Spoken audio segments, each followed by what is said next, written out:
10 minutes.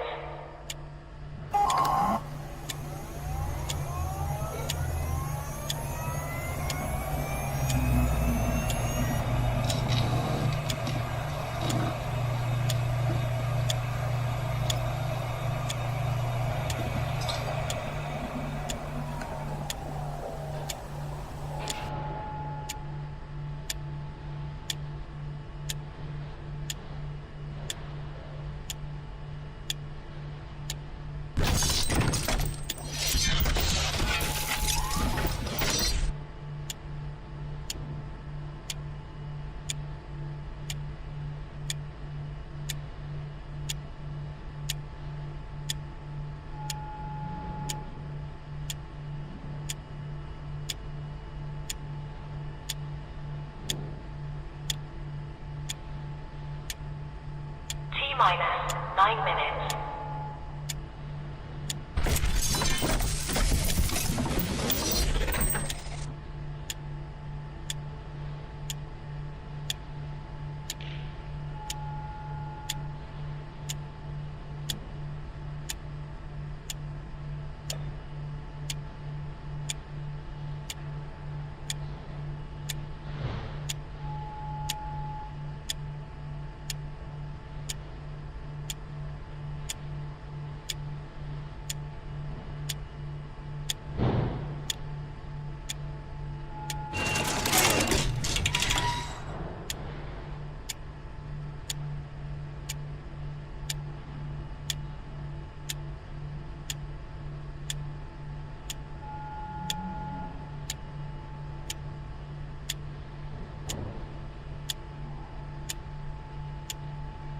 T-minus 8 minutes.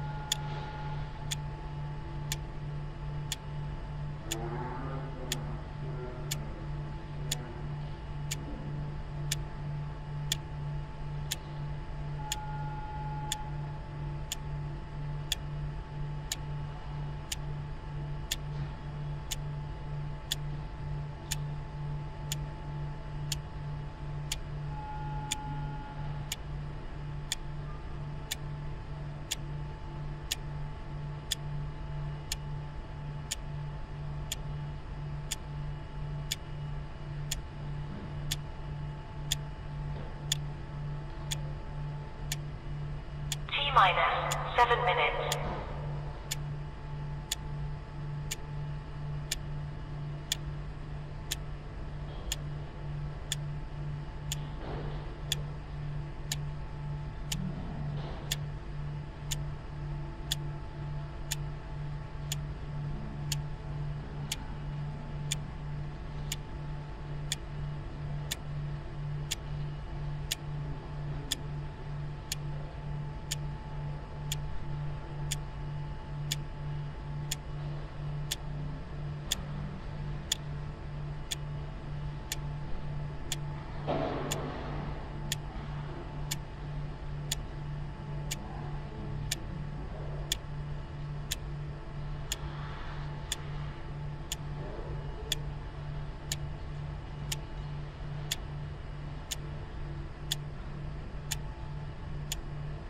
T-minus 6 minutes.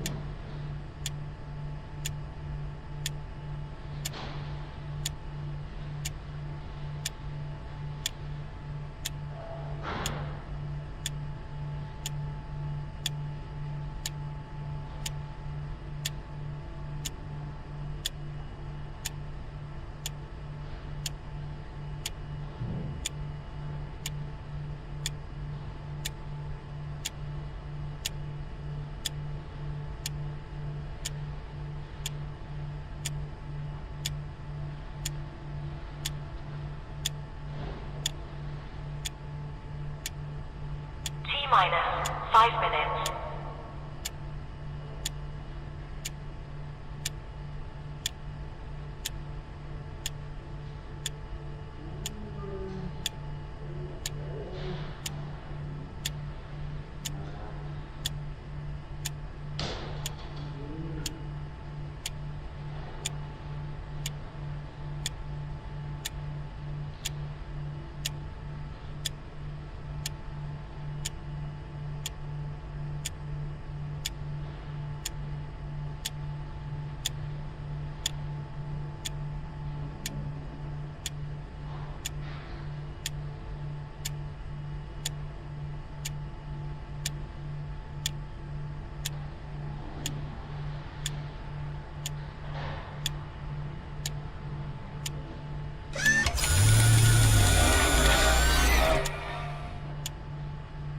T-minus for minutes.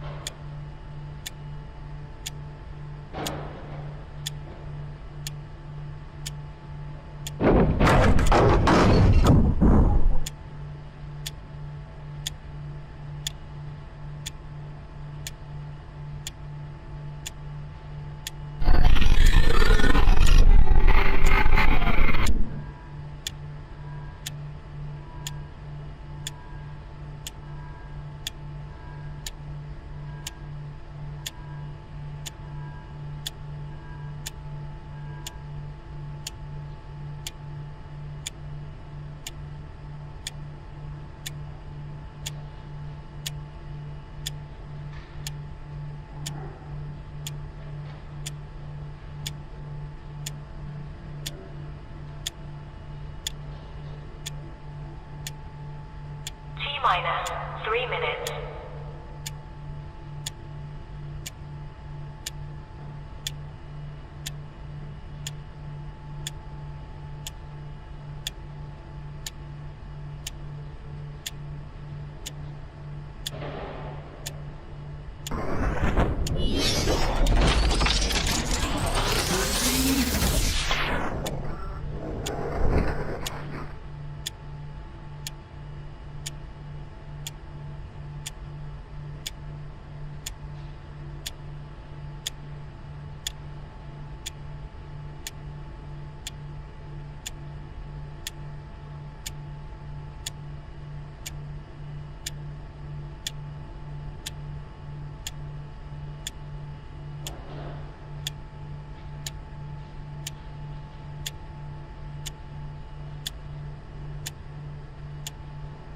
T-minus 2 minutes.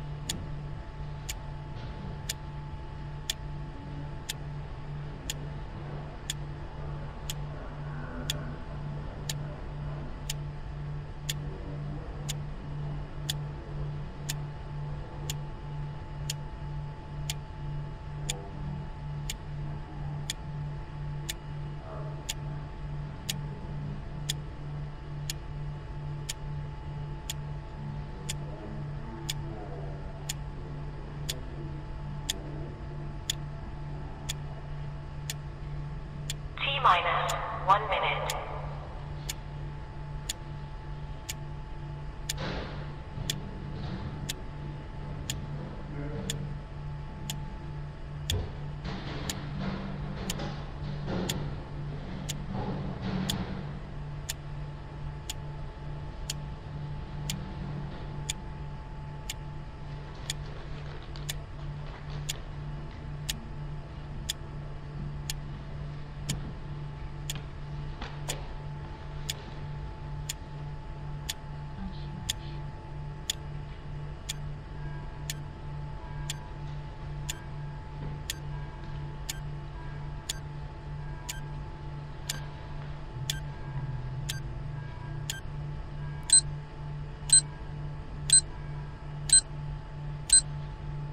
Stand by.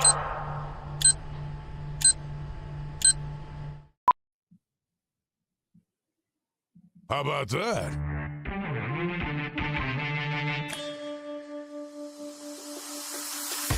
Hi, everybody. It's me, the champ. It's the RP Show. They're live, they tell me. Episode number 1521 of the RP Show on a Tuesday. It's Canada's favorite daytime sports talk show, but we're coming to you across 32 U.S. states as well on the Game Plus television network under the Anthem Sports and Entertainment umbrella. Got to get that umbrella out there in case it's raining, which it is out here in Western Canada, but not in Toronto where the Moose is. Darren Moose DuPont joins us from the center of the universe. Ray tells me it's very hot today. Darren, we're here for a good time, not a long time. Give me a weather report from, please, the GTA. Man, I was up and I was outside this morning, and by 9 a.m. it was 30 degrees. So it's going to be a hot one today. It was hot yesterday. It felt like it was 45 in the afternoon. So it's a good one. There you go. That's Celsius for our American friends. It works out to like high 80s, like 88 Fahrenheit. So it's summertime, and let's go. I should tell you, our guest today, Super Bowl winning champion John Ryan of the Seattle Seahawks will be joining us in hour two, and a CFL alum of the Winnipeg Blue Bombers, Rough Riders, and Edmonton Elcamos. But Darren, here's a fun one. As you can tell, I'm in a great mood, and I told you that this morning. I've been up since 5 a.m. I walked for an hour and a half. I was ready for a nap by 8. But anyways, we always open with the quick six show topics, and the number one topic is always the big story. Here we are. It's summertime in Canada. What the hell is there? There's no hockey going on. So here's what I did. I went to tsn.ca. Top item, what do you think it is at tsn.ca, which to me is still Canada's sports leader? What do you think it is? Probably the NBA. No! Countdown to NHL free agency. I flip over to Sportsnet. Yeah, right. I flip over to sportsnet.ca. What do they got? What do you think they got? Come on, this is a fun little game here. Probably the same thing. Free agency. Mitch Marner trade areas, or Mitch Marner, where's he going to go? So Canada, hello. And then, just for fun, yes, I checked in on ESPN, and this threw a curve at me. What do you think was the top item at ESPN.com this morning? Yeah, that would have made me think NBA, but maybe it's not. Nope. 0 for 3, buddy. It was Major League Baseball, of all things, which is in our Quick Six show topics. We're going to talk some MLB here, but so I'm going to throw this out to you, because I have an answer in my mind for what's my big story, and it's going to surprise you and everybody else. But for you, what's the big story today in sports? For you, Darren Moose DuPont sitting there in Toronto. Yeah, I mean, it's two things. It's the NHL draft and it's free agency. That's what I'm seeing the most of. Okay. And I say NBA for you, because I'm still seeing a lot of coverage on my timelines of the OKC championship and Shea Gilgeous-Alexander with the Canadian flag in front of all the fans. I'm seeing a lot of that still. Okay, cool. Yeah, well, and you're sitting there in Shea Gilgeous-Alexander's backyard, literally. You're like 15 miles away from, Hamilton's a little further than that, but I get it. For me, this is going to surprise you a little bit. What's rattling around in this noggin is, I'm now on the NFL Public Relations Media Relations list, and this is something we don't have time for in this opening segment. We'll get to it a little later on. But so I'm getting all the news from the NFL, which they would like us to talk about. It's just interesting how that all works. So I got NFL storylines rattling around in my head, and I came up with 10 storylines we're going to get into in the next segment when we have more time that I think you're going to find delicious. The other thing that's my big story is my phone blowing up about Luke Wilson, which includes messages from Luke Wilson, another Super Bowl winning Seahawk. He a tight end and teammate of John Ryan's on that team that won the Super Bowl. And so he's under fire from the CFL old guard, as he likes to say it. And so I watched him on TV. You and I have both been supporting Luke Wilson from day one since he played in the NFL and since TSN hired him. You both said this is a great thing, but he has taken aim at the CFL old guard, his term, some of the rules and some of the people in the league. And I think he mentioned yesterday that he's 35 years of age. He got a hold of me yesterday to clarify some things he said, to take issue with some of the things that I'd said. And I'm open. I'm always open to the players. I'm open to anybody that wants to talk to me. It was not a fight. And I will keep the contents of our conversation private, other than I let Luke know that I'm on his side in this. So if you really want to know, football for me today is my big story. Where are you on Luke Wilson? Yeah, I love it. I love it. I think this is really great. It's a breath of fresh air. And I mean, it's not all going to be great. It's not all going to be good, but I love it. And I love what he's bringing to the game. I think it's new and it's fresh. Okay. Yeah, it is. By the way, Darren's saving his throat until he gets really upset. His throat's kind of shot. I spent an hour and a half with Darren on Saturday morning in Mississauga, which, by the way, went by really fast, didn't it? Darren and I got some time together, and he's been croaking ever since. Ryan McCarthy writes in, and he says, "Good day, Rod Squad. A hot one in Saratoga, New York today. Blessed to have air conditioning. Stay cool, everyone." Here's what's funny out here in Western Canada, where I came for this reason. I told Moose I was up at 5 a.m. today, and I left the house, went for a walk by 6 a.m., and I had to bundle up. I literally could see my breath. I'm doing it as I'm walking over the bridge, over the tracks towards South Hill and Moose Jaw. If you know, you know. Oh, my God, I could see my breath on June 24th. But I'm like, in my mind, I'm like, that's what I came here for. I came here to get out of the heat. So I'm not going to complain. Now, the big story that's across my timeline and probably yours, famed Canadian sportscaster Don Cherry has signed off from his podcast for the final time.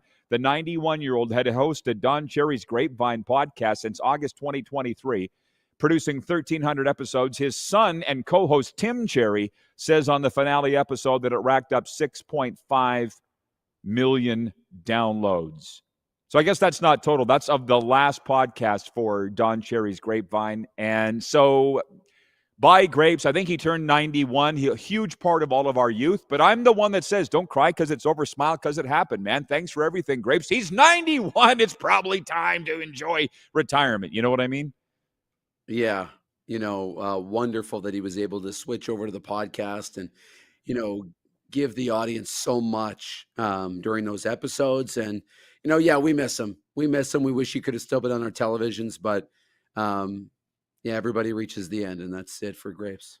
Yeah, we all love him. He knows that. He's been on this show, but he was the coach of the year in the NHL, had a 35-year career in hockey, analysts on TV. He revolutionized the analyst role in Canada for hockey.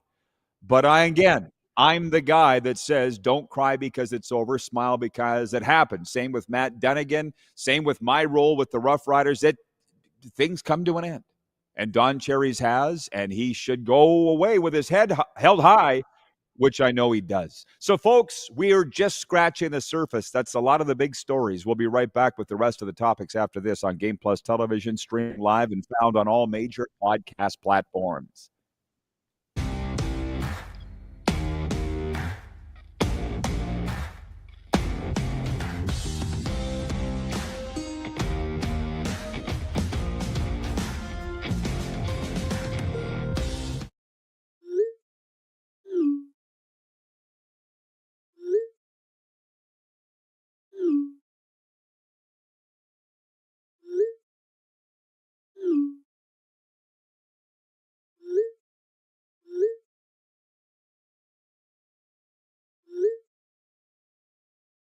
Hiring a video company shouldn't be complicated. Click, pay, done. Skycron.com/Regina. Hi, my name is Logan Stankoven. And I'm Connor Bedard. We're both Hockey Gives Blood player ambassadors and proud to be blood donors. There are thousands of patients each year in Canada that rely on a generous stranger to save their life. Please book an appointment today to donate blood at blood.ca/HGB. Did you know that you can help save a life? And you can start right now. Stem cells from male donors increase chances of positive outcomes for patients, yet they only make up 40% of our registry. Today, there are hundreds of people in Canada searching for their life-saving match. You can be a patient's best hope. Be a hero by registering with Canadian Blood Services Stem Cell Registry now.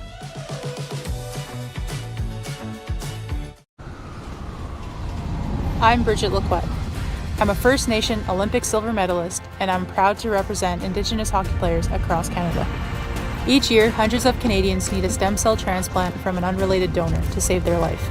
Anyone can have a hard time finding a stem cell match. But for Indigenous peoples, it can be even more difficult, because just over 1% of prospective donors on Canada's stem cell registry are of Indigenous backgrounds. Be a hero. Join me in Hockey Gives Blood in helping to make a life-saving difference to those in need. Register today at blood.ca/beahero.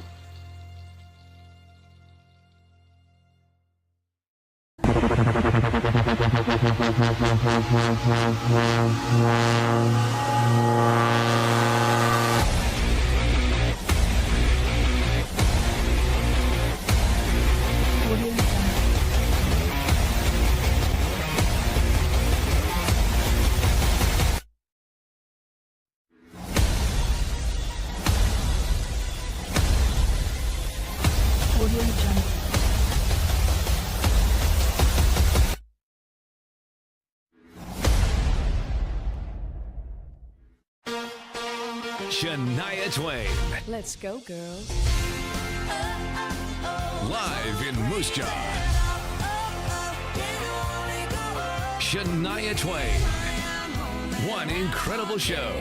Live at Temple Garden Center, July 7th. With special guest, Lindsay L. Get tickets Friday, March 21st at 10 a.m. at the Temple Garden Center's box office or sasktix.ca. For more, visit ShaniaTwain.com. Honky Tonk legend Mark Chestnut. Celebrating 35 years of music. Joined by special guest Aaron Goodvin. June 28th at Temple Garden Center. Tickets on sale now at Temple Garden Center box office or online at sasktix.ca.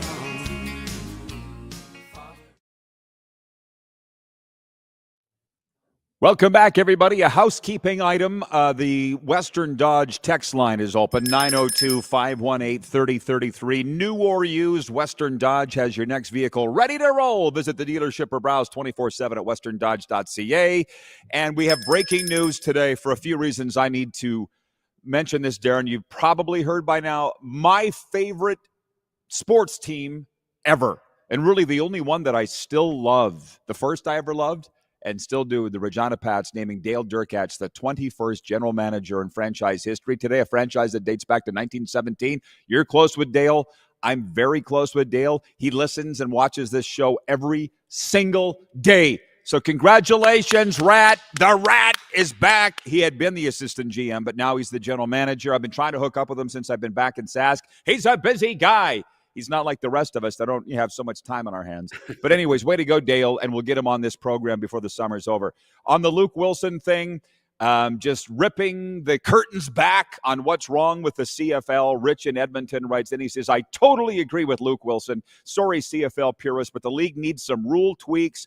Look no further than last week's attendance numbers for proof of that. Now, I want to move on. I don't want to spend a ton of time on that. There's a lot of our audience that has no idea what the hell we're even talking about on that.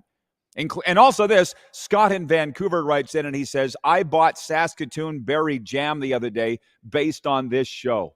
Dude, I was in South Hill Fine Foods, Darren, the other day. They had jars of Saskatoon berry jam. I was not, at the time, I did not buy a jar, but I will. I wasn't ready for it.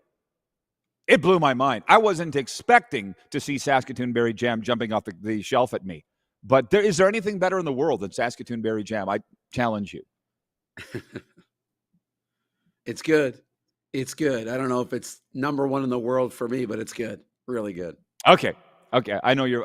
Do you even want to talk at all? Your throat is like ratched, dude. Which you know. It doesn't hurt though. Okay, that's the main thing. Darren's been putting in a lot of late hours. That's up to him. He's a young man. I've been going to bed early. Notice how my voice is very strong. I'm just saying. Now, Darren, the second point, when I said my mind is on the NFL, and I don't really know why.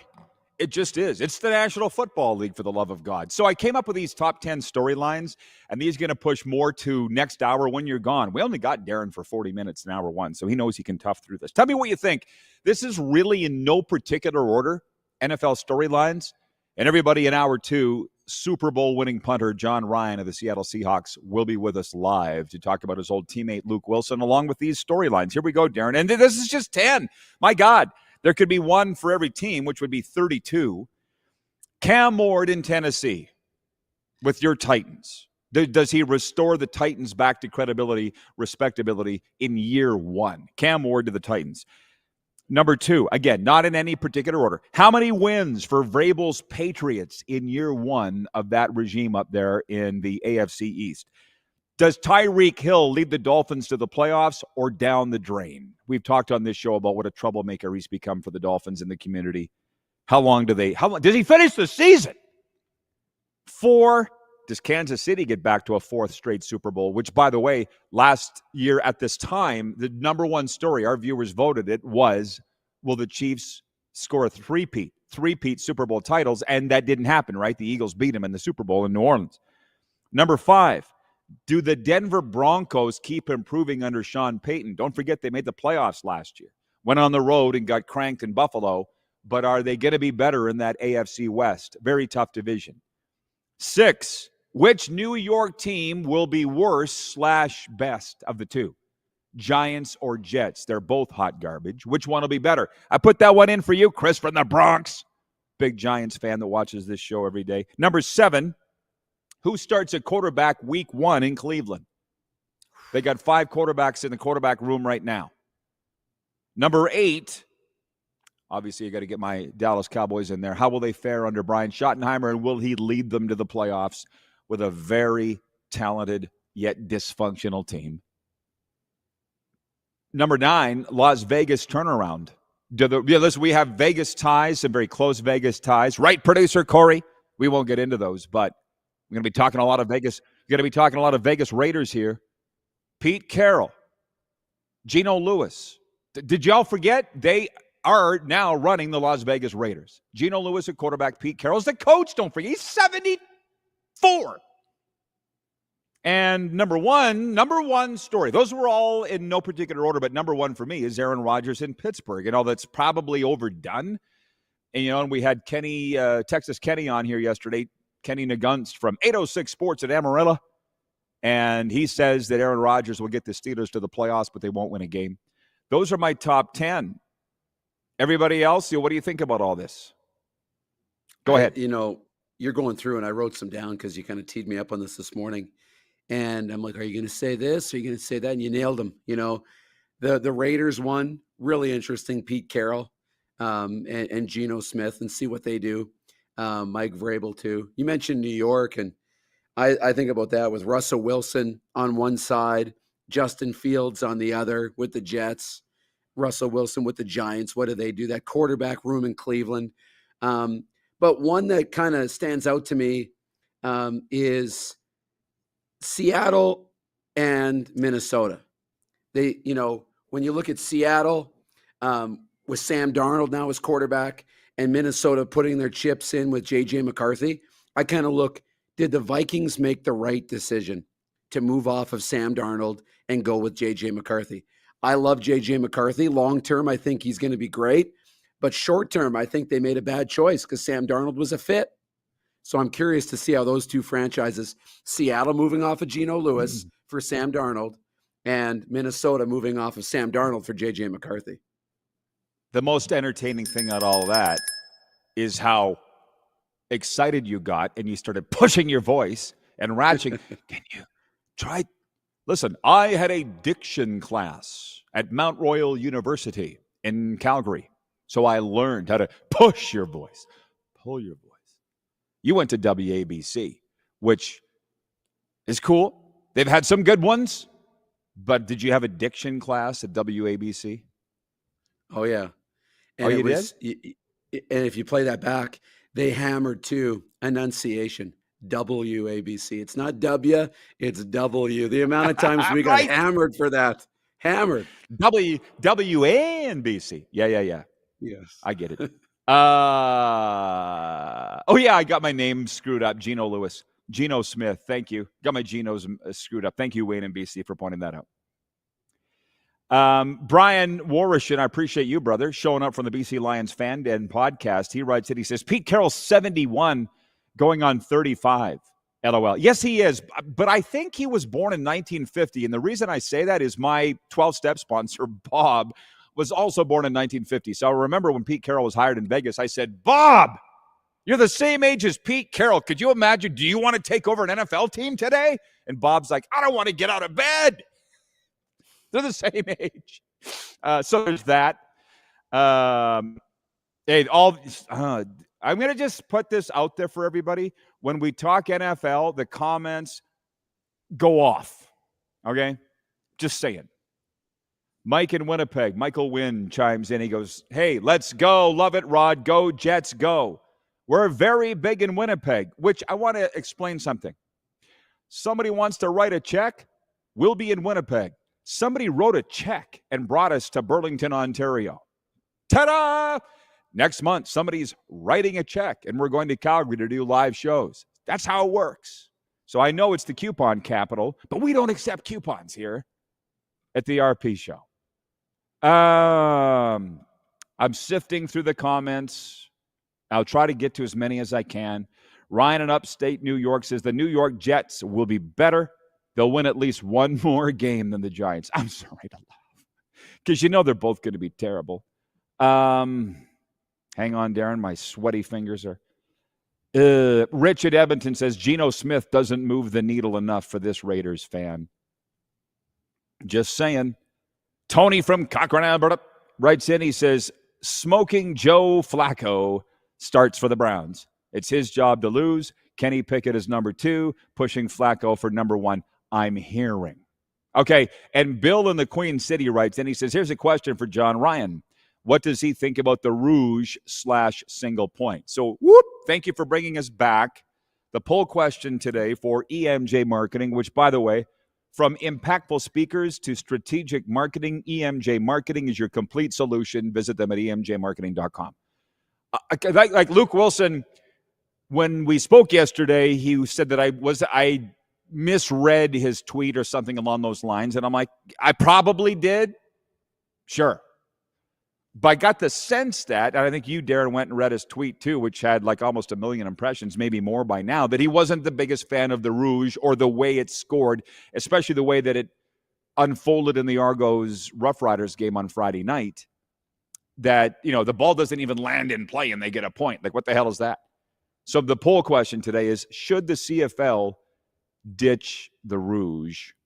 And I'm going to say no. Over 60% of respondents for EMJ Marketing, and you can vote, by the way, on YouTube, Twitter, and Instagram. Should the CFL ditch the Rouge? I'll say no. I mean, that's the one thing that fans are coming back Luke Wilson about is just we're not all in on the rules like you are, bro. We just like the entertainment factor, as do I. But it's like the CFL is one big dysfunctional, dare I say, toxic family. We all love each other, yet we all fight all the time. Like Milt Stiegel saying, well, what if the Grey Cup ended on a Rouge?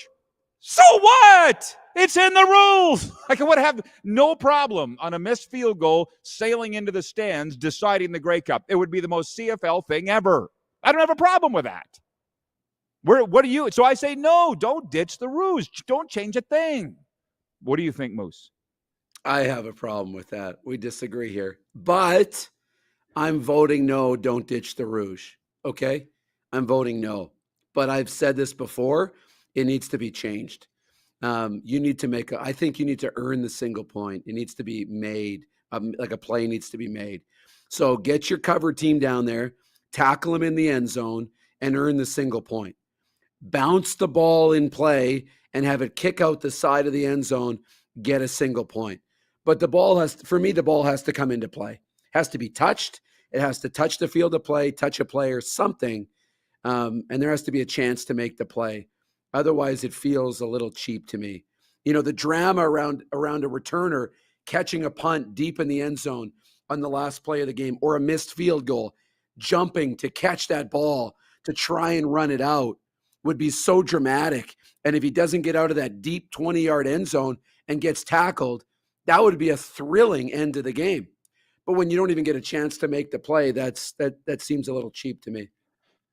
Okay, we only got 2 minutes here. Thank you, producer Corey. So, man, we're having a good one, which I knew that we would. So there was a question yesterday, and it is in my topics here, Darren, that I'll get to. We don't have time in this segment, but I said yesterday, the Florida Panthers Stanley Cup celebrations and their antics, have they gone over the line? Just so you know, close to 70% of respondents saying so they did not go over the line. with anything, whether it's they're partying or they're trolling the Oilers. But I said yesterday to the viewers, can somebody tell me what the Oilers did to cause the Panthers to troll them to the degree that they are? Now, this is going to have to carry over to the next segment. But Brent in North Battleford writes in on the Western Dodge text line, 902-518-3033. He says, hello, Rod. I found it strange that the Panthers would show so much disdain towards the Oilers. This is what I found out from writer Graham Montgomery from House of Hockey, with a story headline reading, Florida Panthers disrespect the Oilers during Stanley Cup parade. He goes, what makes this so much worse is the fact that the Oilers were extremely confident that they were going to be able to pull off the win this time. In fact, the team was so confident that they reportedly booked a sushi restaurant in Florida before Game 5, anticipating that they would be celebrating a Stanley Cup victory after Game 6. Hang on, everybody. Just hang on. We only got 30 seconds before we break here. But what they're saying is the Panthers found out that the Oilers booked a sushi restaurant to celebrate with the Stanley. I'm sorry, you got to be careful where you're getting your information from. I'm not saying this is wrong, but I'm not going to go to some Rudy Poo podcast and say this is why they're trolling them with the Pink Pony Club blaring from the speakers at their parade. Like they've gone out of their way to troll the Oilers. We'll talk about this more when we come back.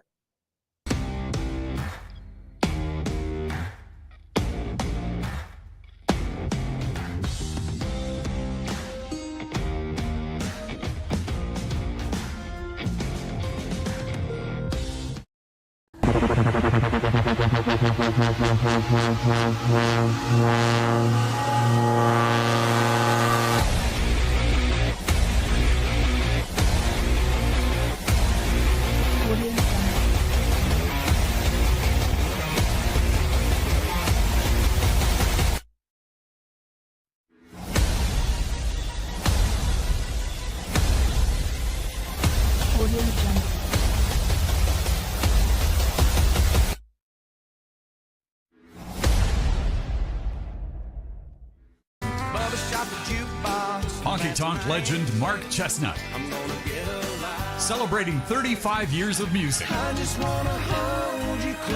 Joined by special guest Aaron Goodvin.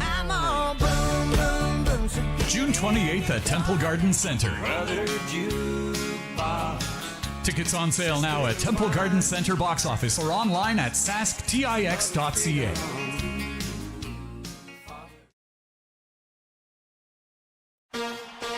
Shania Twain. Let's go, girls. Live in Moose Jaw. Shania Twain. One incredible show. Live at Temple Garden Center July 7th. With special guest Lindsay L. Get tickets Friday, March 21st at 10 a.m. at the Temple Garden Center's box office or sasktix.ca. For more, visit ShaniaTwain.com. Did you know that you can help save a life? And you can start right now. Stem cells from male donors increase chances of positive outcomes for patients, yet they only make up 40% of our registry. Today, there are hundreds of people in Canada searching for their life-saving match. You can be a patient's best hope. Be a hero by registering with Canadian Blood Services Stem Cell Registry now.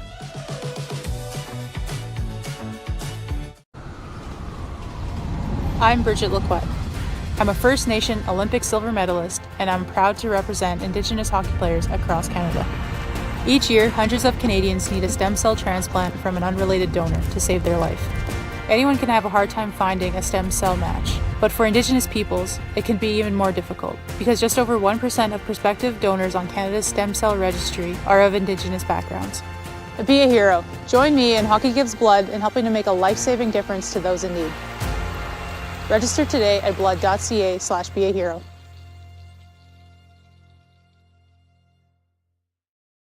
Hi, my name is Logan Stankoven. And I'm Connor Bedard. We're both Hockey Gives Blood player ambassadors and proud to be blood donors. There are thousands of patients each year in Canada that rely on a generous stranger to save their life. Please book an appointment today to donate blood at blood.ca/HGB.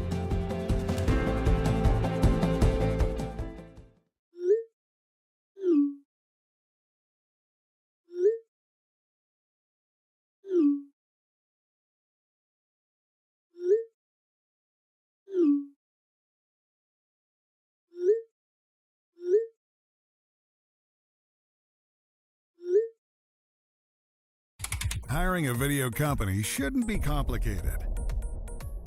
Click, pay, done. Skycron.com/Regina. One more segment with the Moose before he rolls, and some other topics in the Quick Six show topics here before we get back on point. Eric Lauer gets to start tonight as the Blue Jays open up a 3-game series in Cleveland against the Guardians. Toronto stumbled over the weekend, losing 2 of 3 to the lowly Chicago White Sox. But they are in a wild card spot, and Oklahoma City's unwavering fans finally get to celebrate a championship after suffering through several close calls and heartbreaking moments. Over the past 2 decades, the Oklahoma City Thunder defeated the Pacers on Sunday to clinch the NBA title, and the city will hold a parade today to honor its first major professional championship. Okay, so we've literally got through everything. The floor is yours, Moose. There are other things to get to, like Connor McDavid's contract and stuff, but on that Panthers trolling of the Oilers and their antics, you're in Canada. You couldn't have escaped the coverage of what they've been doing. How do you feel about it?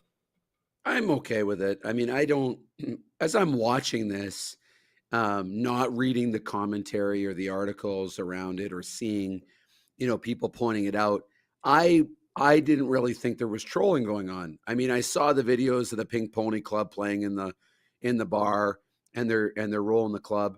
Look and they got the cup going. Yes, it was an Oilers win song, was the Pink Pony Club, but it's also one of the most popular songs in the world, on the planet right now. Every bar, every club's playing that song.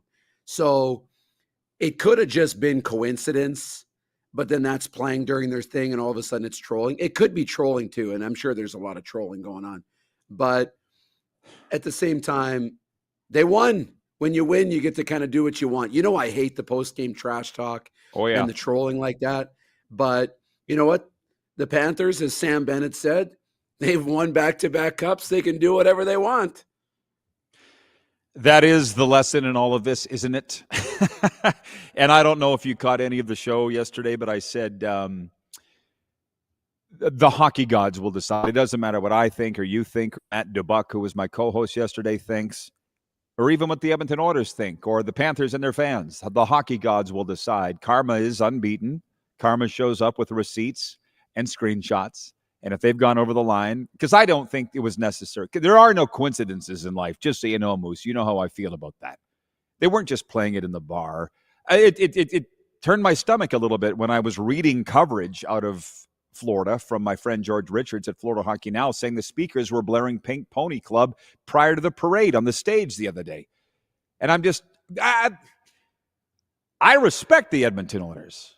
I respect the hell out of them. I don't understand why you have to do that. Now, Darren has covered it enough here, so we don't need to go any further. But the undercurrent that nobody knows, but hockey people know, is that the Panthers aren't well liked. And it kind of leaked out last year during the draft when it was like 3 teams congratulated them on their Stanley Cup win at the podium on night 1 of the draft. Remember that? And again, I'm like, who cares? And I wouldn't have even noticed, except all these Panthers fans were lighting up my phone going, oh, look at the disrespect. They don't like us. I'd rather be hated than pitied. I've been both. And if you're hated, it usually means you're winning. If you're pitied, it usually means you're losing. I know which I would pick out of those two. So, yeah. You are, by the way, the OHL guy, Darren, as the draft comes around this weekend in the NHL. You said you said that's where your focus is, or that's just what you're seeing? That's where what you I'm are in the seeing. GTA. And my focus will grow when it comes to the draft for sure. I watch the draft ranking coverage and all the rest, and it should be a pretty fun draft. It's always a fun time, the draft and then free agency, and then it's officially summer for the hockey people. For the mid-July. By the way, Kirk in Toronto writes in. He says, hey, Rod, you were surprised at how Niagara Falls has changed. And I agree. It's nothing like the early 70s when I first started making annual trips with my family. You described it as Vegas North now, and I agree. Well, Friday night, Darren, you were holding out on me. You've told me that you really love it there in the GTA in Southern Ontario, but you didn't really say why. I spent 4 days, and everybody knows what I do when I go somewhere. I get into the community. I ingratiate myself there. And dude, it's a vibe. I don't ever see myself living there, but I could. I mean, I have no idea where this crazy road of life is going, but it's a pretty cool vibe there. What is it that you love so much about where you're at. You know, dude, you think I undersell it to you? I think Tourism Ontario undersold it to the rest of the country in a way, because like, yeah, there's all the hustle and bustle, but there's more green here than I ever thought there was. There's more green, way more green. And you drive an hour and there's so much to see and do. And you mentioned Niagara Falls. You're right. It's like little mini Vegas, expensive as hell, just like Vegas now. But it's fun. And yeah, it's just that there's lots going on. You're not bored. You'll never get bored out here. That's for sure. Well, I'm trying to take my passcode off here because I'm using the stopwatch to time ourselves in and out of breaks, just so you know. I wouldn't be going to Niagara Falls every weekend probably, but we had just a blast of a time there Friday night. And I was like, wow. Because the last time I went through there was 99 NHL draft, and we just stopped. It was like Chevy Chase vacation when the family stopped at the Grand Canyon, stopped, looked, jumped back in the car, kept going. Right? But now it's these Vegas hotels and great restaurants. And as my guy, Texas Kenny, said Friday night, I didn't come all the way up here from Texas to go to an Applebee's. Just go with it. On Don Cherry's final podcast, signing off this week, Darcy in Grand Prairie, Alberta, writes in. He says two things. He says, is Moose drinking a vodka paralyzer? It's 5 o'clock somewhere. Hold that thing up to the camera. Hold that thing up to the camera. It looks just like a vodka paralyzer. I'm drinking it out of a mason jar too. What is it? It's this protein chocolate milk with espresso. It's like a iced protein coffee. Sounds great. And he says grapes needs to be in the Hockey Hall of Fame. And what a wonderful comment on the Western Dodge text line from Darcy in Grand Prairie, because with this draft coverage, I'm like you. I saw the programming grid. It said Bob McKenzie's annual draft preview on TSN. I'm like, ooh, I'm starting to get more into the draft because I'm far less into the Hall of Fame. Sorry, Hall of Fame people. But it wouldn't be me if it wasn't real. They've ruined it. Not every Hall of Fame committee, but a lot of sports Hall of Fames have ruined their own Hall of Fame for various reasons I won't get into here. Don Cherry, you're sitting here going, well, he's not going to get in on the hockey side. He's not. Would he get in on the media side? Because that would be the only way, which, by the way, is a hell of an honor, too. And he should, because what I say, 35 years on air, or what? I think it's close to 35 years. I'd have to go back and do the math. Let's say 30 years. He revolutionized the analyst role for hockey. I'm not going to get into football or basketball or the other sports. Don Cherry became it. Is that enough to get him into the Hockey Hall of Fame? I almost feel like that would be a poll question tomorrow. Tomorrow is our Canada's Day of the Week question. But the Hall of Fame, you putting grapes in or not? I am. You know, it's weird because you don't want to condone. I mean, I don't want to really get into what he said, the you people comment and why he was taken off the air and how it's interpreted and how he didn't, what he meant and all the rest. To me, the controversy, I'm like, let's get over it. Let's forget about it. And let's just celebrate the good things and all the wonderful things that we remember and the history. He is such a part of the history of the game. And he should have a whole wing in the Hall of Fame, should almost be dedicated to grapes because he's that important to the game. And I don't think that, it's the same with Pete Rose. Yeah, we're not going to condone and the cheating, but let's not focus on that. Let's focus on what he did as a player and how great he was, because he does have a history and a part of the game. And grapes has a huge part, the history of our game. But that's how it's changed and why it's ruined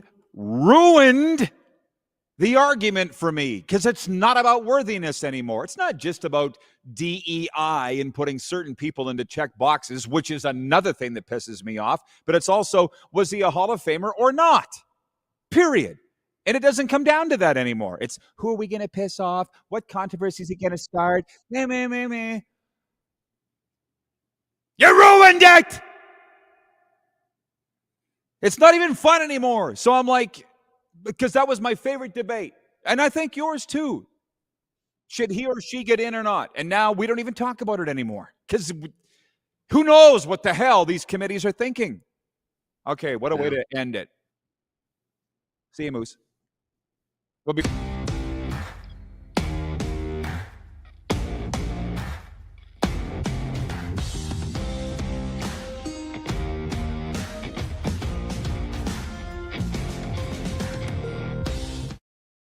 Hi, my name is Logan Stankoven. And I'm Connor Bedard. We're both Hockey Gives Blood player ambassadors and proud to be blood donors. There are thousands of patients each year in Canada that rely on a generous stranger to save their life. Please book an appointment today to donate blood at blood.ca/HGB. Did you know that you can help save a life? And you can start right now. Stem cells from male donors increase chances of positive outcomes for patients, yet they only make up 40% of our registry. Today, there are hundreds of people in Canada searching for their life-saving match. You can be a patient's best hope. Be a hero by registering with Canadian Blood Services Stem Cell Registry now.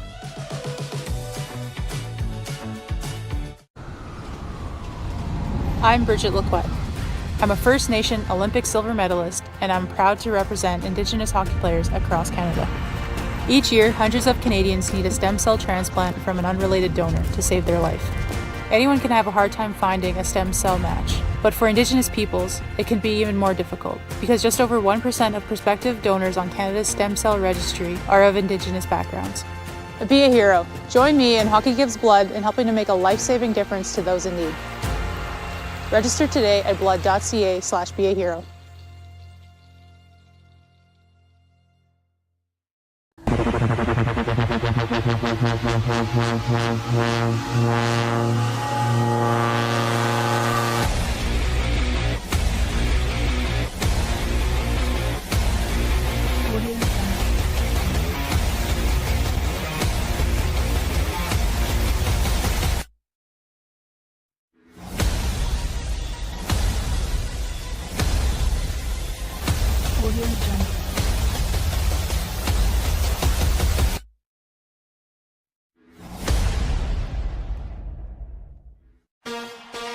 Shania Twain.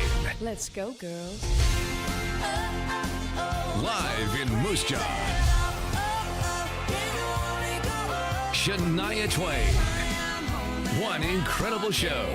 Live at Temple Garden Center, July 7th. With special guest, Lindsay L. Get tickets Friday, March 21st at 10 a.m. at the Temple Garden Center's box office or sasktix.ca.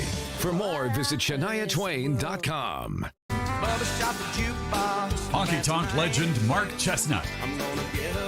Celebrating 35 years of music. Joined by special guest Aaron Goodvin. June 28th at Temple Garden Center. Tickets on sale now at Temple Garden Center box office or online at sasktix.ca.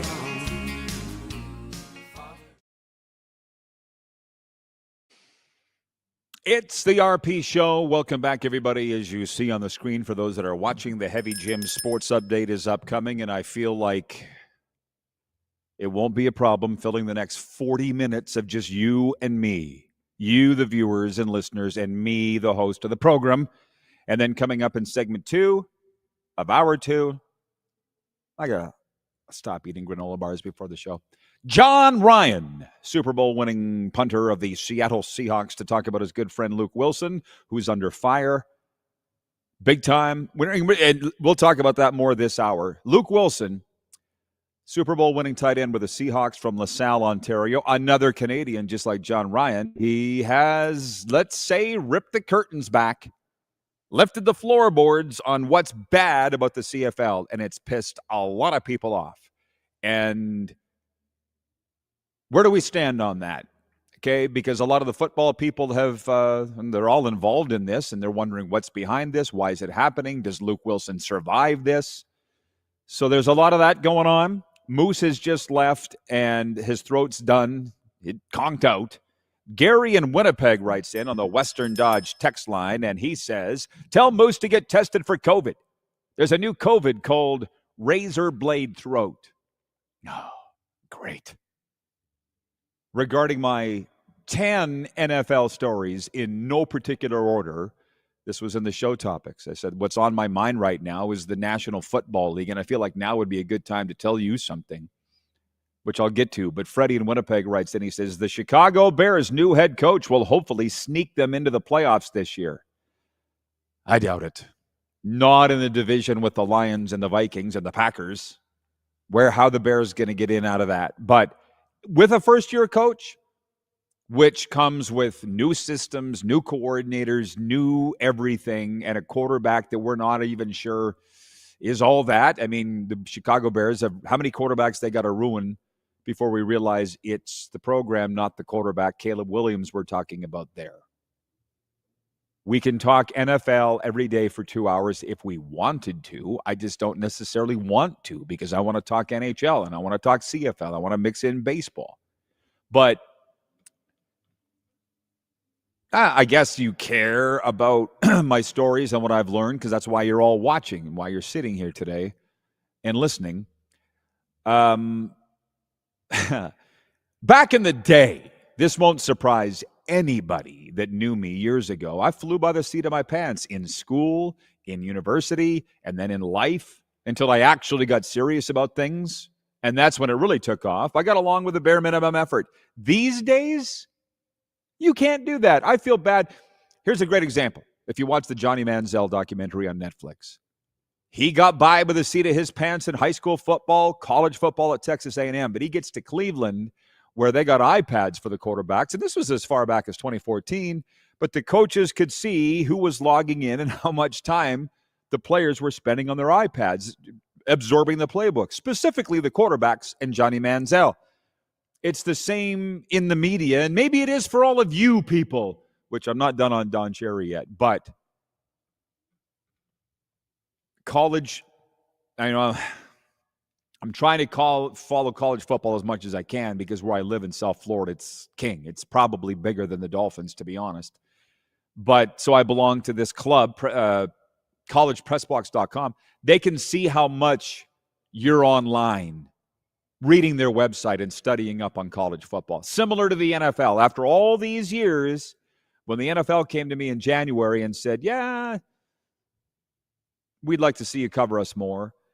Okay. So I've signed up, through this special website for NFL coverage. Well, now they can see NHL, not a problem. I'm logged in there, but I'm in there all the time. The point is, back in the day, if somebody was tracking how much I cracked a book, I wouldn't have made it out of grade 9.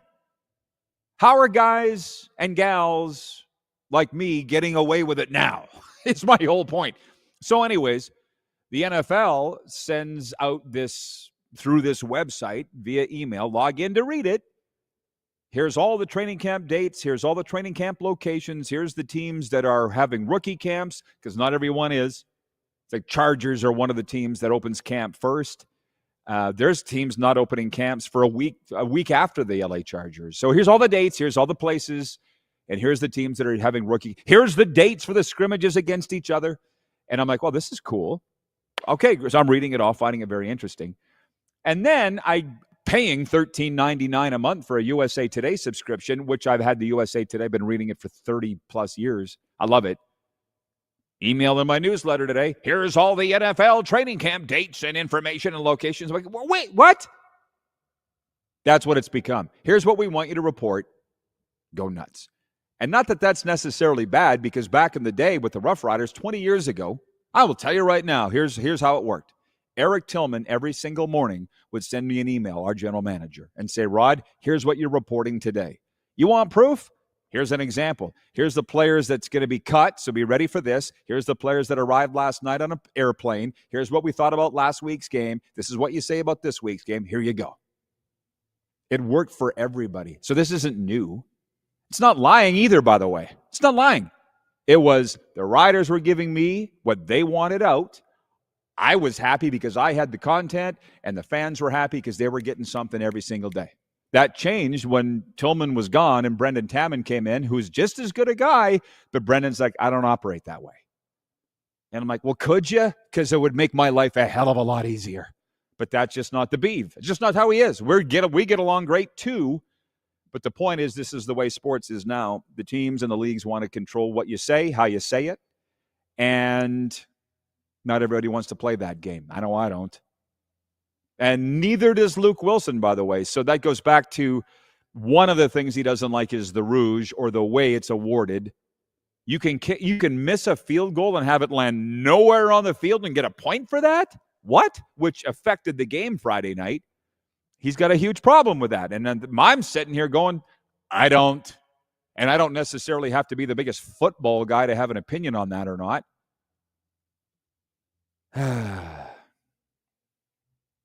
Sanderson writes in and he says, just tuning in and may have missed this over the last while. However, how much longer can the CFL last with the attendance numbers they've been getting the last few years? I appreciate the question, Sanderson, but I am over talking about CFL business and attendance. Why? Because I don't really care. I'm a fan of the league. And what have I been? I'm done talking about the attendance, man. Take it up with the CFL. Take it up with TSN. They're the channel that broadcasts the games. I don't care. Jake, yeah. You guys all want to talk about the attendance in the CFL. I'm sorry, I don't. Okay? The horse is dead. Stop kicking it.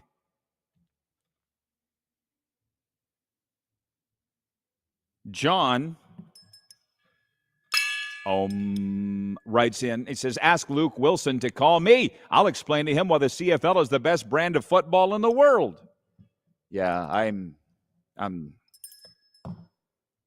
why?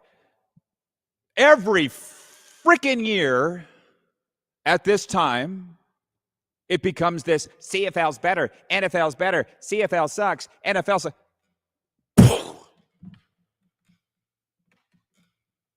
Do you ever hear the hockey people say NHL's better than AHL, Junior's better than AHL, ECHL's better than... Like, what the hell is wrong with you people?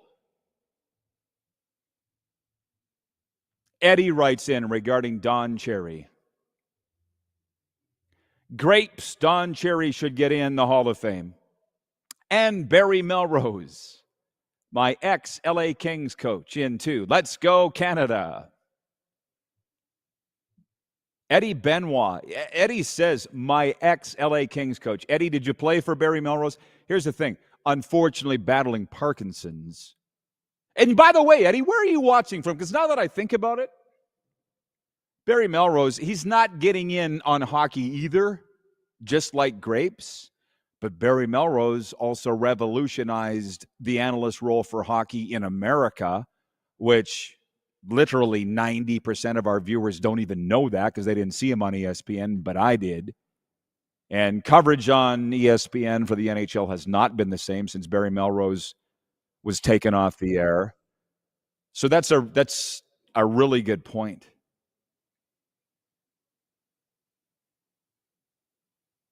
Troy writes in, he says, I was not a good student either. I was average, but I didn't apply myself. I am more a student of life, and so far I have a master's degree. At 57, I have gone through a lot, and I am still standing. Same with me. Thank you for pointing out barflies. I am glad that you like my acting. Thank you. It was called acting. BW from Edmonton writes in, he says, Texas Kenny was great, refreshing guest yesterday. I hope y'all can understand that everything's fresh around here with what we're doing. We've got a new production company in Skycron and producer Corey. We've got new and interesting guests. It's a breath of fresh air. I hope you enjoy it. Allie writes in and she says, everyone should just watch hockey. Jeff, the Stamps fan, writes in, yeah, just, come on. Can you do better? Not you, Jeff, the Stamps fan. The people that want to sit and whine about the attendance in the CFL, do better. And I love you. You tuned in here today. I appreciate that. But come on. Jeff, the Stamps fan, says, me too, Rod. I'm there come hell or high water, literally last Saturday. I can only do what I do and not worry about others. Oh, my gosh. Somebody's listening. Somebody's listening. Go to the games or don't. What do we say? If all the people bitching about the attendance actually bought a ticket and went, there would be no bitching. 902-518-3033 is the Western Dodge text line. Don't just shop anywhere. Shop smart at Western Dodge. Hour 2 coming up after this.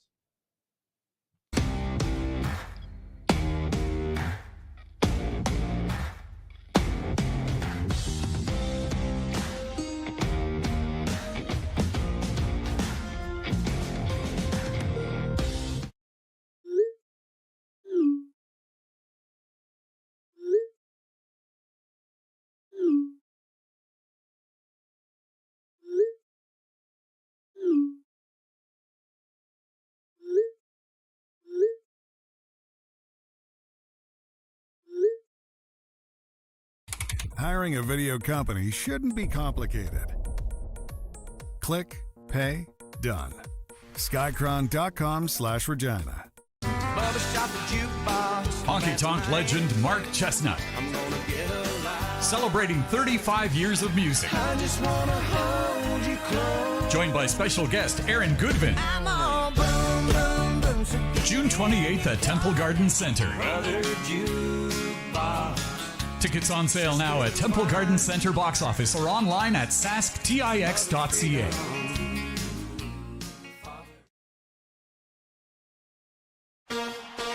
Shania Twain. Let's go, girls. Live in Moose Jaw. Shania Twain. One incredible show. Live at Temple Garden Center July 7th. With special guest Lindsay L. Get tickets Friday, March 21st at 10 a.m. at the Temple Garden Center's box office or sasktix.ca. For more, visit shaniatwain.com.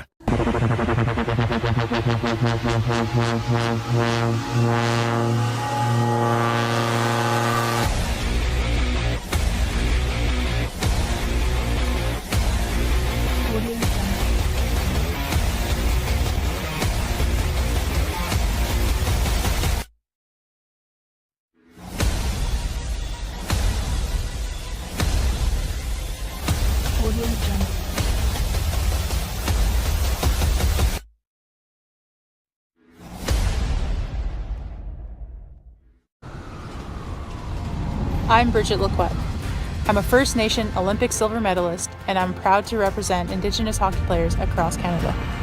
Each year, hundreds of Canadians need a stem cell transplant from an unrelated donor to save their life. Anyone can have a hard time finding a stem cell match, but for Indigenous peoples, it can be even more difficult because just over 1% of prospective donors on Canada's stem cell registry are of Indigenous backgrounds. Be a hero. Join me and Hockey Gives Blood in helping to make a life-saving difference to those in need. Register today at blood.ca/beahero.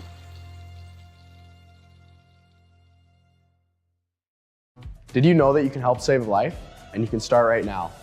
Stem cells from male donors increase chances of positive outcomes for patients, yet they only make up 40% of our registry. Today, there are hundreds of people in Canada searching for their life-saving match. You can be a patient's best hope. Be a hero by registering with Canadian Blood Services Stem Cell Registry now. Hi, my name's Logan Stankoven. And I'm Connor Bedard. We're both Hockey Gives Blood player ambassadors and proud to be blood donors. There are thousands of patients each year in Canada that rely on a generous stranger to save their life. Please book an appointment today to donate blood at blood.ca/HGB.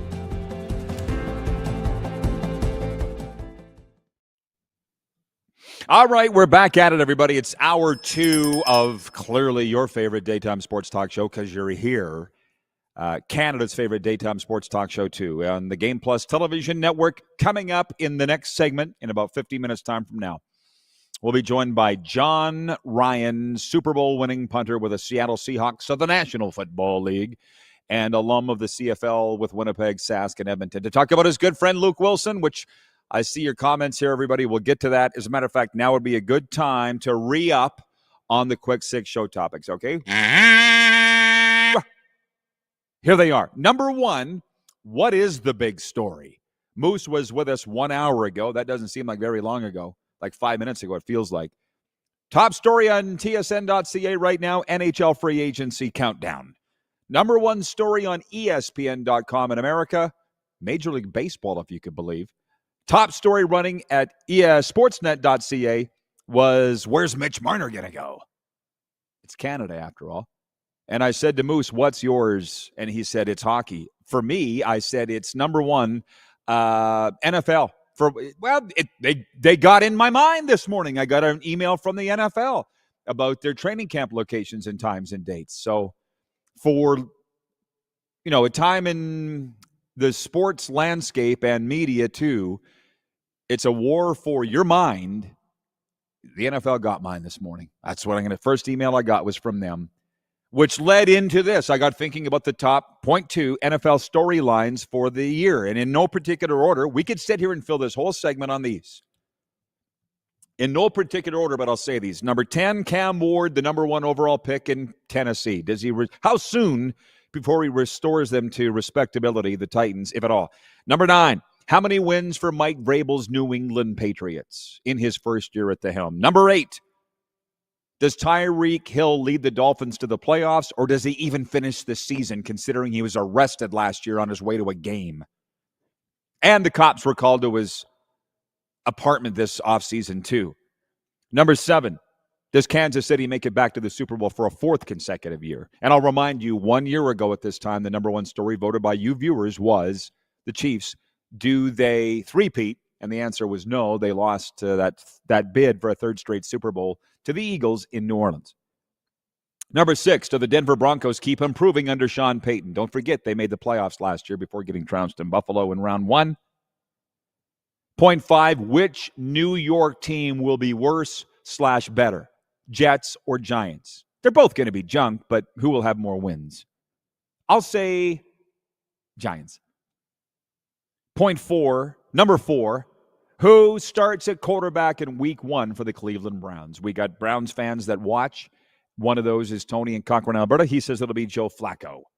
Number 3, does Brian Schottenheimer lead the Dallas Cowboys, my Dallas Cowboys, back to the playoffs? We don't know the answer to that right now. That's the number 3 story. Number 2, because we have close Vegas ties, maybe closer, stay tuned, does Pete Carroll and Geno Smith return the Raiders to any modicum of respectability? I won't even mention the playoffs, but will they even have some respectability? Maybe. Pete Carroll, Geno Smith together again, but this time in Vegas. And number 1, Aaron Rodgers in Pittsburgh. And I loathe to say that because I'm not a fan of Aaron Rodgers and I'm not a fan of Pittsburgh, but I should tell you that John Ryan was a teammate of Aaron Rodgers in Green Bay, and John Ryan's coming up next. Okay, there's that. Now, moving on.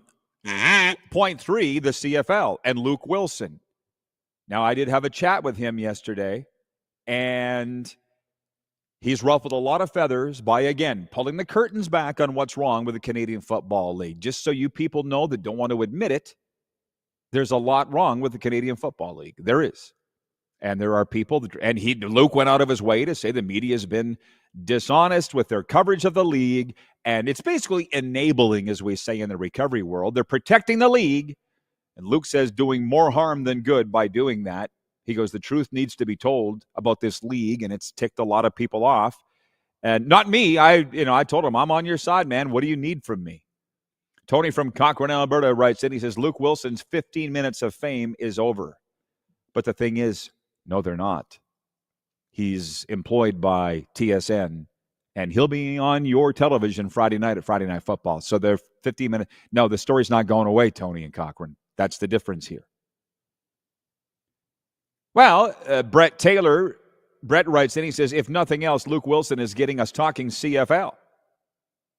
Agree or disagree, he is doing what they pay him to do. Fair, but here's the thing on that. For years and years and years, I was the one that felt that bad publicity is better than no publicity, because this is some really ugly stuff that's going on around the CFL circles right now. Luke Wilson's stirred up the bottom of the jug, and all this stuff's come to the surface that people don't like. And anybody that's known me for a long time knows I've operated the way Luke is, and I was am pretty much exiled by a lot of CFL people. Not all of them. People in the league office send me the gift baskets, the hats, the T-shirts, the gear. We get treated very well at Grey Cup. I get the game notes and everything, so that's all great. But there's a lot of people that don't like the way I do things, and Luke's doing things the exact same way I've been doing things for years, and I was told, no, the leagues don't want to hear the bad stuff. The NFL doesn't, the NHL doesn't, the CFL doesn't, so Luke Wilson's going to change the world? That's kind of where we're at here. Luke Wilson's going to change the world. God bless him if he does. I've been saying this for weeks. I tried too. I got left bloodied and bruised in the corner, sucking my thumb. I gave up. Luke's not giving up. And I admire him for that a lot. I told him that yesterday. Troy in Toronto writes in. He says, Luke Wilson is really good on the radio with the Overdrive crew on TSN 1050. Really engaging and funny. I'm a fan. I like a guy who tells it like it is, even if others disagree. And that's okay. Sure, Troy, that's why you're watching here today. That's why Luke and I get along. I never met the guy till yesterday. We never had a one-on-one conversation till yesterday. But I don't need to know. I can tell that I like him. I like his spirit. I like the fact that he's a truth sayer.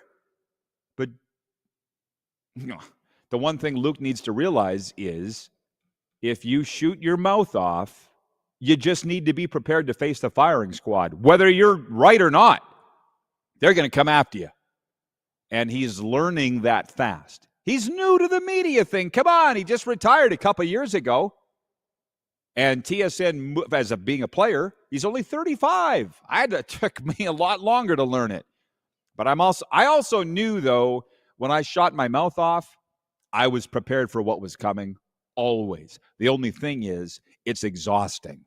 So I don't really shoot my mouth off that much. Yeah, I know I got a show every day for 2 hours, but I just don't have the strong opinions anymore, i.e. CFL attendance. I don't care. I can sit and talk about the NFL for 2 solid hours as good as anybody. And I also host the #1 hockey show in Florida. I'm good. I don't need the CFL. I made sure of that. Okay? So the fact that the stadiums are empty, it's not my problem. Eddie writes in, wait a minute, I don't know. Some of these guys are having conversations with each other, which is great. That's what we encourage. Carlos in Indianapolis writes that he says, hopefully Luke Wilson comes on this show. Oh, he wanted to, remember, months ago? And then somehow 3 Down Nation intersected him, cut him off, intercepted him, and he ended up showing up there. We'll get Luke Wilson here. We're good. Let's just say he's got his hands full right now. We'll get him on. Which, like, now we got players that are DMing me to get on the show. And for the moment, I'm not going to, former players. Everybody's still afraid of the man. Current players are still afraid to say how they feel, but ex-players don't care. That's why they're such great analysts. So just keep your eye on this show moving forward, and you'll see who those people are. Point 4 was Blue Jays. They're at Cleveland. Jays lost a series to the White Sox in the weekend, but they're in a wild card spot. Why am I even bringing that up? Why am I even looking at the standings before the All-Star game? That's a shame on me. But hey, bravo, Blue Jays. You have our attention. I'm just old enough to remember the 20-year gap where they didn't. But they got us back now since 2015. Point 5 to the NHL. Back to, I was on sportsnet.ca this morning just to see what they were talking about there.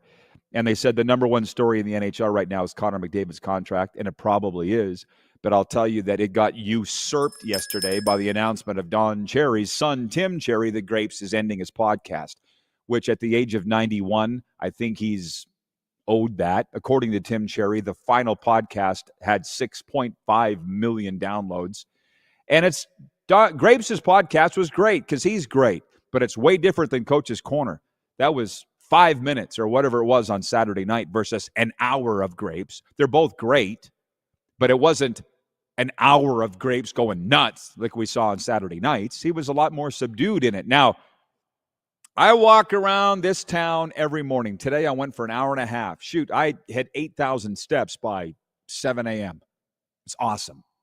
And I listened to these podcasts, and I didn't know, shame on me, that Don Cherry's milk and honey comment was a biblical reference. I didn't even know that till it came up in one of the things that I was listening to. And it's not important what I was listening to, but Don Cherry's, you want our milk and honey? Blah, blah, blah, blah. Everything happens for a reason. It does, believe it or not. Just sometimes it takes a long time to figure that out. Sometimes you'll never figure out why things happen. But Grapes, had he phrased what he said differently, he probably still would have been on the air.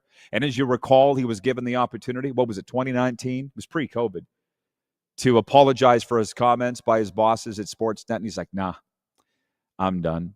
Because Grapes knew before everybody else did that if you want a robot, which he said at the time, he's like, if they want a robot, I can't do that. So it was just time for a split, time for the end. So he goes and starts a podcast. He was like one of the first guys to do that. It's been highly popular, but at 91, he's shutting it down. The thing about Grapes is that, and there's a reason why he was so good.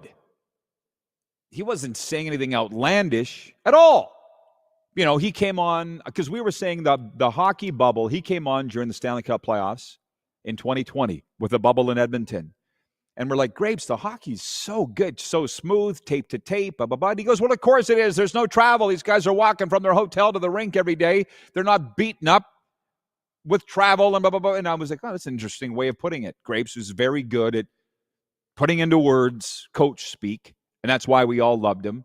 There will never be another Don Cherry as much as they try to replace him. And the guy in Grand Prairie, Darcy, who watches this show every day, wrote in last hour and said Grapes needs to go into the Hall of Fame. And you're going to get a yes from me, but as we say, it's not up to us, and the Hall of Fames have changed. Now, listen, are you going to not put Don Cherry in because of what he thought about foreigners? Probably will keep him out.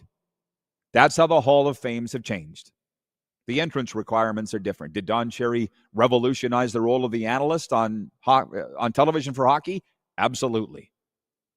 But did his final comments affect his status going into the Hockey Hall of Fame? Also, absolutely. It's a yes from me, but I'm not on the voting committee. When we're in Calgary, late July, and if I happen to see Lanny, who I guess he's not the chairman anymore, Mike Gartner is, but don't think Lanny won't have an opinion on this. He should go in, but he won't be going in as a coach, obviously. Eddie writes in, he says, yes, Rod, I am from near San Francisco, California. I love hearing you with CFL, NHL. I'm glad you don't talk NBA. It's garbage. Keep it real. I watch the CFL on CBS Sports Network and NHL. I am a Kings fan. Well, thank you. Kaboom. Well, that Jeff the Stamps fan writes in, he says, the question might be, how long does Luke stay with TSN? Might be other opportunities. Oh, you're saying he might move up? That's possible. I don't really know. In my brief talks with Luke yesterday, and for those that do talk to Luke, this isn't just him shooting his mouth off. And by the way, John Ryan's coming up next, his Seahawks teammate, to tell us a little more about Luke Wilson. He's not a loose cannon. He's not. He knows what he's doing. I don't know. I do know what he's doing, but it's not I'm not at liberty to say what he's doing. Does that make sense? That's his business.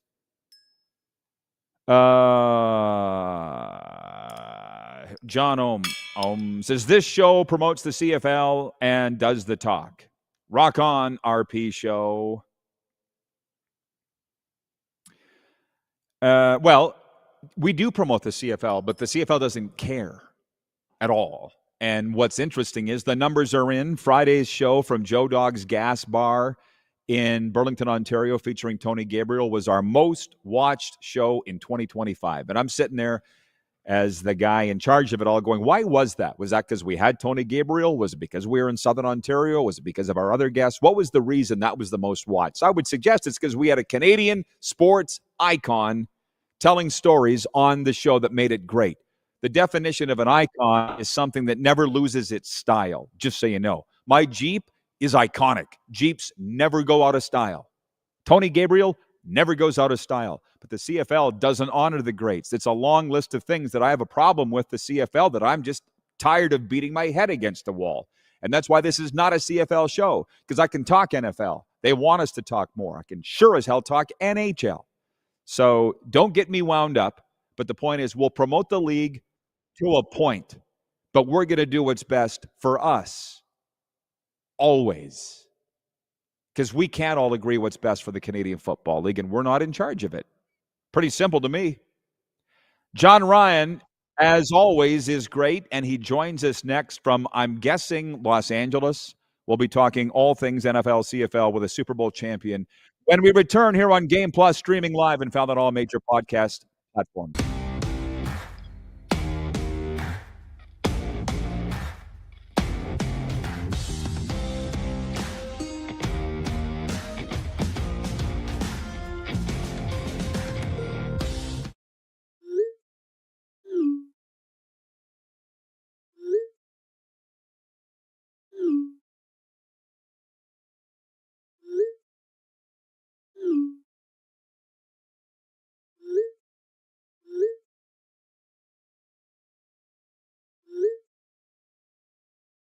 Hiring a video company shouldn't be complicated. Click, pay, done. Skycron.com/Regina. Hi, my name's Logan Stanko. And I'm Connor Bedard. We're both Hockey Gives Blood player ambassadors and proud to be blood donors. There are thousands of patients each year in Canada that rely on a generous stranger to save their life. Please book an appointment today to donate blood at blood.ca/HGB. Did you know that you can help save a life? And you can start right now. Stem cells from male donors increase chances of positive outcomes for patients, yet they only make up 40% of our registry. Today, there are hundreds of people in Canada searching for their life-saving match. You can be a patient's best hope. Be a hero by registering with Canadian Blood Services Stem Cell Registry now.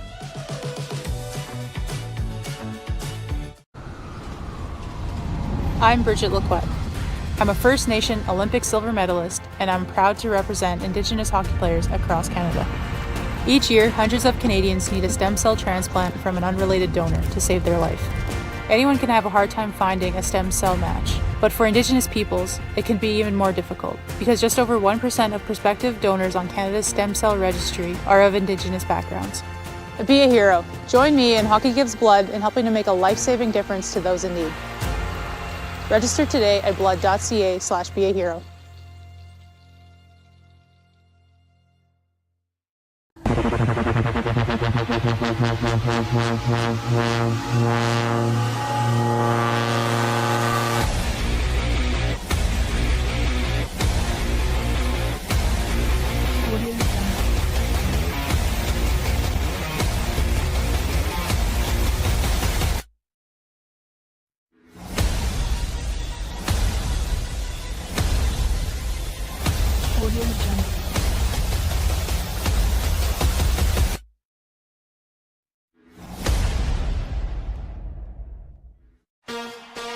Shania Twain.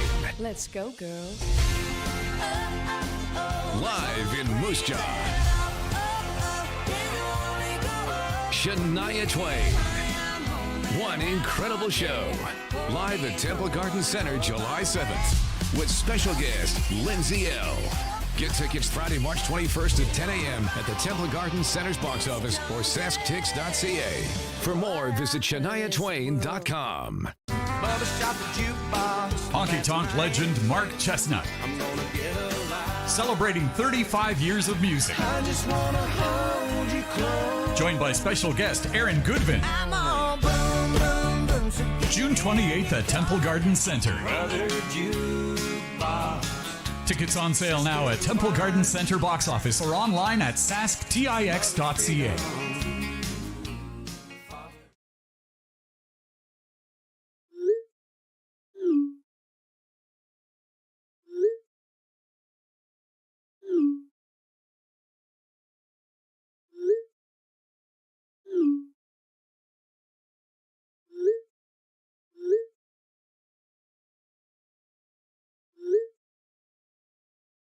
Hiring a video company shouldn't be complicated. Click, pay, done. Skycron.com/Regina. The RP Show continues on Game Plus Television. Breaking news today. Dale Durkach has been named the 21st General Manager of the Regina Pats, replacing Alan Miller, who's moved on to Hockey Canada. The Blue Jays open a series at Cleveland today. All those are great stories, but I can't wait to get this guy on the air. The great John Ryan, Super Bowl winning Seattle Seahawk punter and CFL alum of the Bombers, Riders, and El Camos. JR, where do you join us from today, sir? I'm at home in LA today. How are things in the City of Angels? Hey, things are good. It's there's always something going on in this town, but you can't beat the weather. So I'm happy right now. Good. I'm glad to hear it, John. Now, listen, you're a very sharp guy. You follow things. Do you see what your old pal Luke Wilson has got up to? The can of the Hornets' nest he's kicked in the CFL. Any thoughts on that? Your old Seahawks teammate? I don't totally agree with everything he's saying, but at the same time, I see it's gotten a lot of people talking about the CFL football, and I love that. I think there's no press is bad press, and it's got a lot of people talking about the CFL right now. So I love it. Okay, well then I'm of that mindset too. Luke and I spoke yesterday because he took umbrage with some things I'd said, and I'm like, "Hey, guy, I'd never met him, John." I said, "We're on the same team here. I'd support you, but." Maybe his bedside manner could be a little bit better. And for those that don't know the story, would you mind explaining what you know of what's going on here? Luke Wilson, now on CFL and TSN, has really rattled the CFL old guard with some comments. Sure, he was talking about the Rough Rider Toronto game, which a lot of people thought was an outstanding game. Ended with a walk off kick return for touchdown by the Riders by Super Mario, and he thought a lot of the game was played a little sloppily. A lot of things that he thought weren't good football. And I talked to him yesterday, and his whole point was that we need to spend more time and more money on these players. He talked to me about Toronto. In the CFL, I don't know if you know this, it's a 4.5 hour rule. So a guy like Luke, who's played his entire career in the NFL, the thought of going to work for 4.5 hours is absolutely absurd. It's crazy. And he was talking about Toronto. Toronto, I don't know if people realize this, but they spend a half an hour a day of that 4.5 hours walking to and from the practice facility. Okay? Like when you think of something like that and how ridiculous that is, that professional football players are walking, I think it's walking to a rugby field that's unlined to practice for 2 hours, then have to come back and have a 30-minute rush meeting and get out the door. It's not fair to the players. So he's saying there's like a ton of talent on the field, and they're not put in a position to succeed necessarily because of some of the things like that. Well, no, I didn't know that. But what I also know is that isn't really new. John, you've been around the CFL a long time. We've all heard the stories of the coaches sleeping in ATCO trailers and them taking school buses to a high school to practice. And yet, nobody's won more Grey Cups. Like let's just stop it for a second and think about what the Argos have overcome. Nobody even talks about that. They're the reigning Grey Cup champions, for the love of God. That's a whole other thing. But the one is Luke had a problem with the Rouge, and actually viewers had asked if I would ask you your take on the Rouge. That's our poll question today, if the CFL should get rid of the single point. Close to 70% are saying no. How would you vote on that? Yeah. No, I think absolutely not. I think that a lot of people say, well, you're rewarding failure. You're not rewarding failure. The CFL field is huge. You're rewarding them for marching the ball down the field. You can march the ball down the field 80 yards, 90 yards, and you're rewarded for that, not for failure. So I think it's something that makes the Canadian game unique and different from the NFL. And I think it's a great rule. It adds a whole other level of strategy. Not every game in the CFL is 21-14. These 31-32, and you get these crazy scores because of the Rouge, because of the extra points. So I think it makes it uniquely Canadian. I love it. Yeah. I'm exactly the same. I would tell Luke the same, which he'll come on here and we'll discuss this. I just think that because a lot of people have written in and said, we don't care about the rules necessarily. We just love the entertainment factor of the CFL. Like he's pointing out all these things he thinks wrong. Not everybody thinks it's wrong, Luke. So I just think he's not as tolerant about other people's opinions. Yeah. Is that fair? I don't know if that's fair or not. I absolutely love Luke. I talked to him briefly yesterday. He kind of got his point across to me, what he was trying to say or what he was saying. And I can speak about him as a teammate. He's one of the best teammates I've had in 19 years of pro football. He's in my teammate Hall of Fame if I had one. The guy is absolutely an incredible guy. And, so I think he's opinionated. And I think maybe the league needs that right now. Maybe the league needs a little shaking up right now. Who knows? Well, and the other thing is, I'd never met him, but I was glad that he felt he could approach me and we could talk about this and not get in an argument. And I was like, hey, I'm with you, buddy. Let's approach this together. And so that is a good thing. But tell me some Seattle stories of you and him together. I mean, you say teammate Hall of Fame, but when you win a Super Bowl together, I think that's got to be a big Hall of Fame, John, of your guys that you would include, right? There was there was a lot of big personalities on that team, from 2012, 2015, kind of in those glory years when we were going to Super Bowls, winning Super Bowls, going to playoffs every year. And it wasn't one guy that held the team together. We had a lot of bottles of glue to hold that team together. And Luke was one of those guys. He would do things that would just be fun. We had Techno Tuesday or Techno Thursday, and we would listen to techno music every Thursday, and it was all head up by Luke. Just things like that help the team stay together in those late, November, December days when it starts to drag on a little bit. And he was just kind of that guy that everyone kind of looked at for a quick laugh or something like that. And that's why he's in my Hall of Fame. Well, say what you can about Marshawn Lynch, but I just find it hilarious that he's now hosting a podcast, and I'm like, oh yeah, here's a guy that didn't want to speak to the media. We all know the quote, and now you got a podcast. That probably doesn't surprise you, John. Yeah. It doesn't surprise me at all. I think for all those years, in a way, I thought it was unfortunate that the world didn't get to see what a personality he was while he was playing. I think a lot of the stuff that's come out about him now, and people are seeing what a great guy he is, how hilarious he is.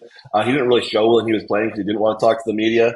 And I think that people, he was an introvert, blah blah blah. It's like nothing could be more opposite. And as well as people talked and said, he's not a good teammate, but he was one of the best teammates I've ever had. The guy is absolutely a phenomenal guy. Absolutely love him. And I really like this now that he's kind of getting out there and doing podcasts and doing more media just so the world can see what a great personality he has. Okay, well, that's good. And by the way, you also, I think, have Aaron Rodgers in your teammate Hall of Fame. We're getting to that.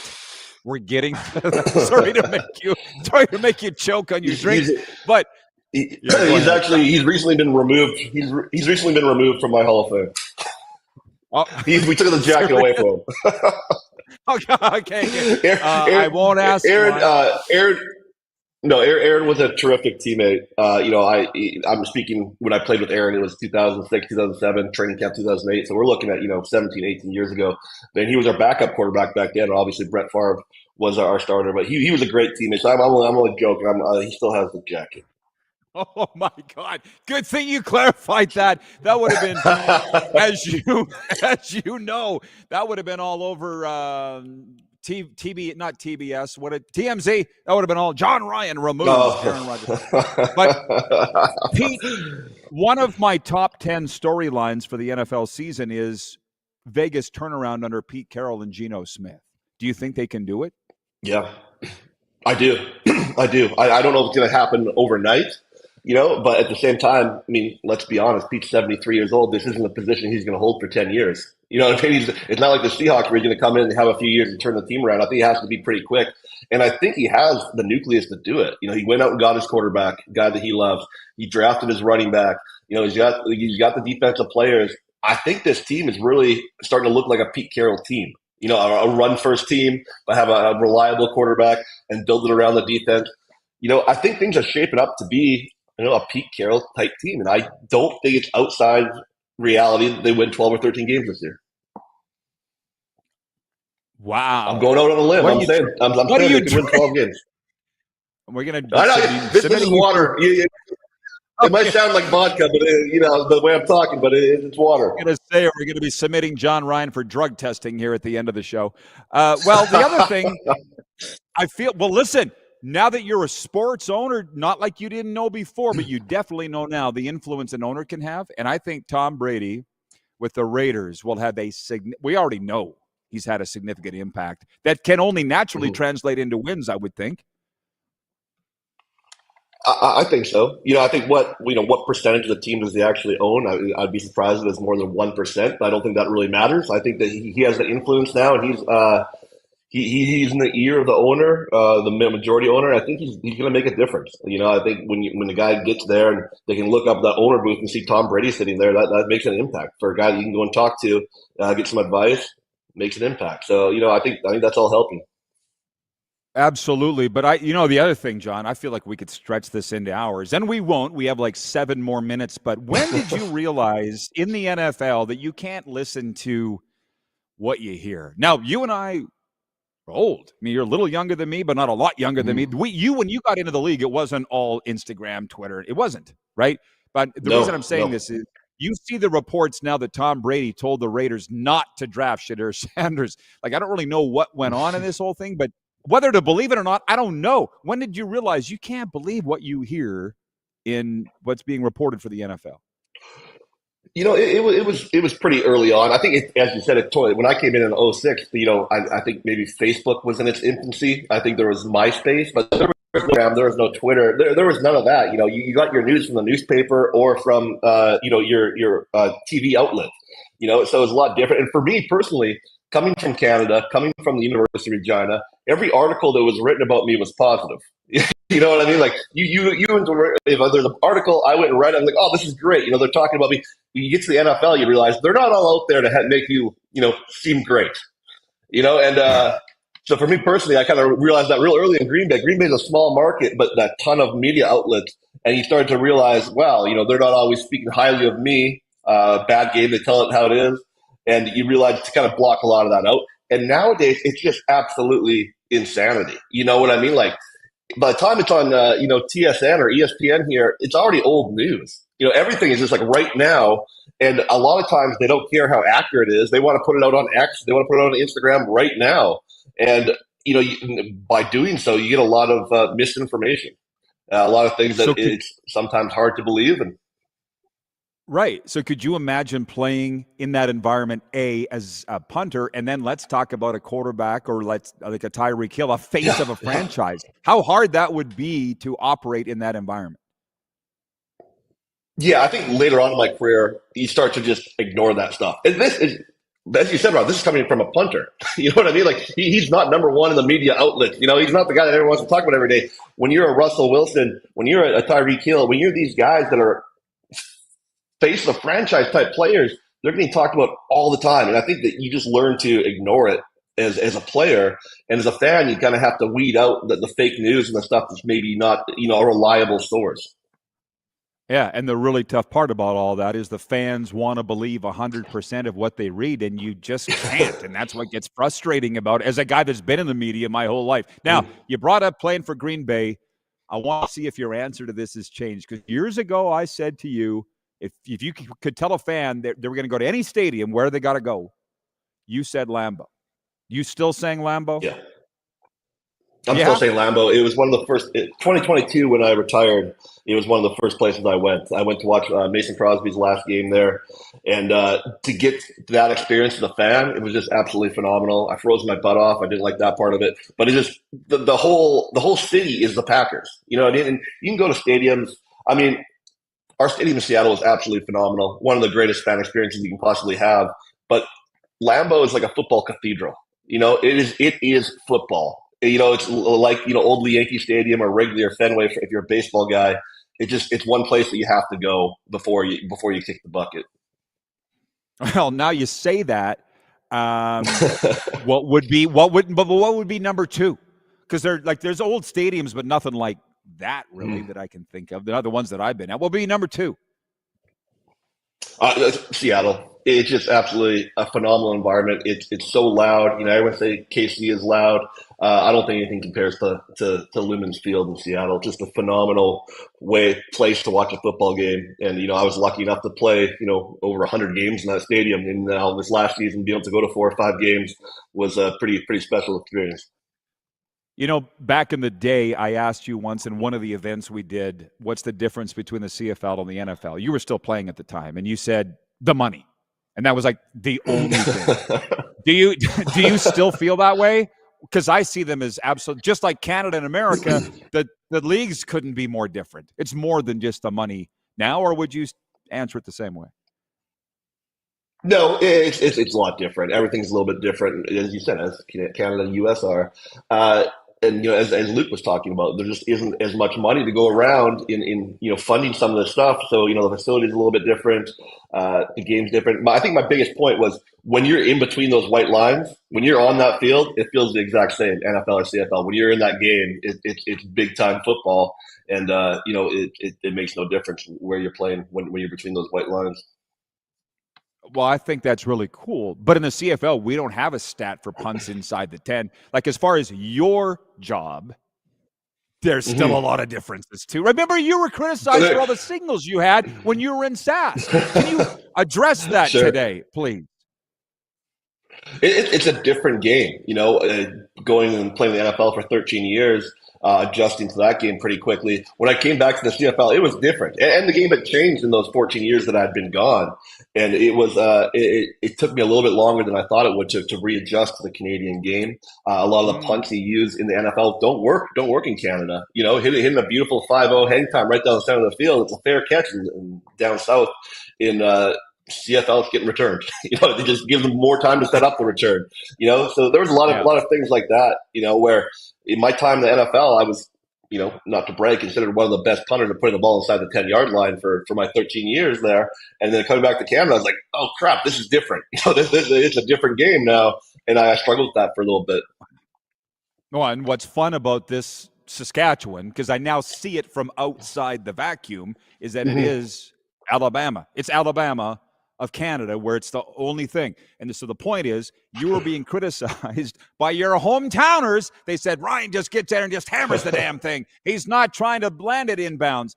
And you led the league in singles, I believe, as a Rough Rider. I believe so, yeah. Can you address, were you just trying to get in there and hammer it as far as you could?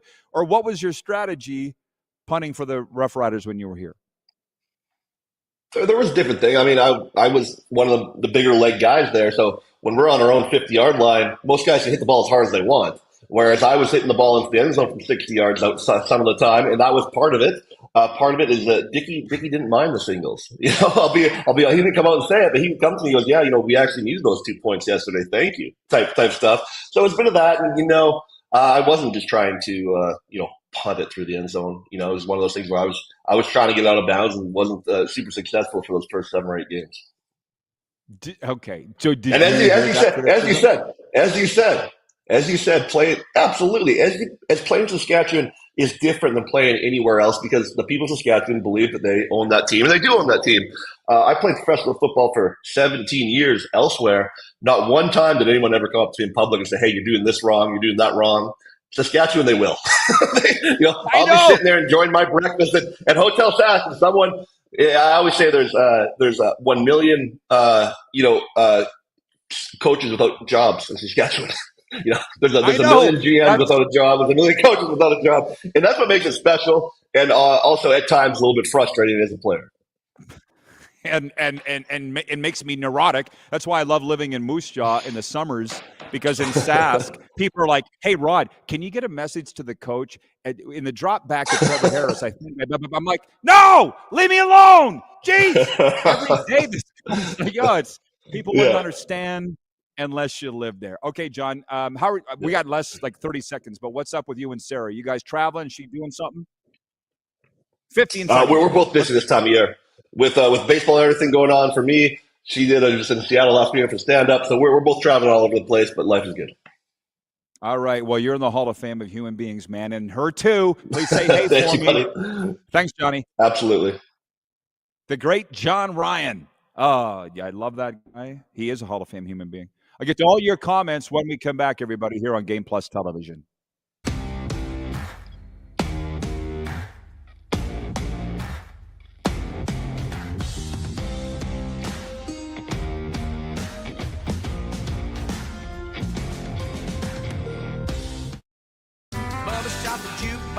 Honky Tonk legend Mark Chestnut. Celebrating 35 years of music. Joined by special guest Aaron Goodvin. June 28th at Temple Garden Center. Tickets on sale now at Temple Garden Center box office or online at sasktix.ca.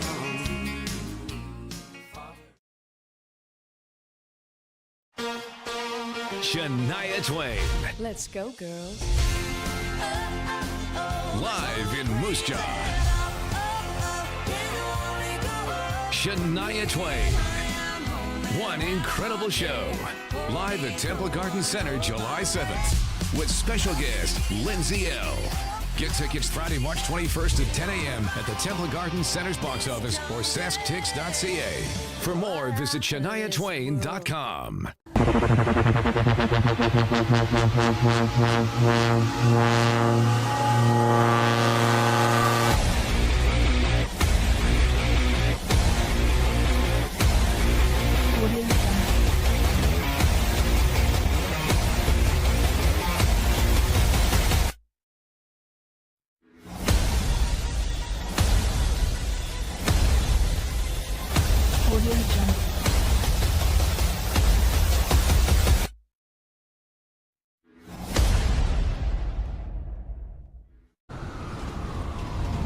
I'm Bridget Lacquette.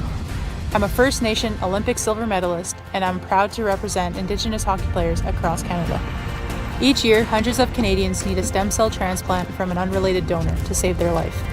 Anyone can have a hard time finding a stem cell match, but for Indigenous peoples, it can be even more difficult because just over 1% of prospective donors on Canada's stem cell registry are of Indigenous backgrounds. Be a hero. Join me in Hockey Gives Blood in helping to make a life-saving difference to those in need. Register today at blood.ca/beahero.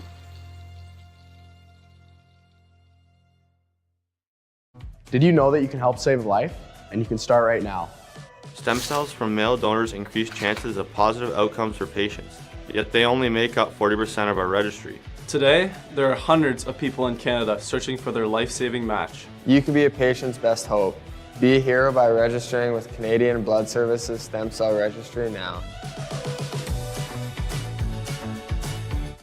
Hi, my name's Logan Stankoven. And I'm Connor Bedard. We're both Hockey Gives Blood player ambassadors and proud to be blood donors. There are thousands of patients each year in Canada that rely on a generous stranger to save their life. Please book an appointment today to donate blood at blood.ca/HGB.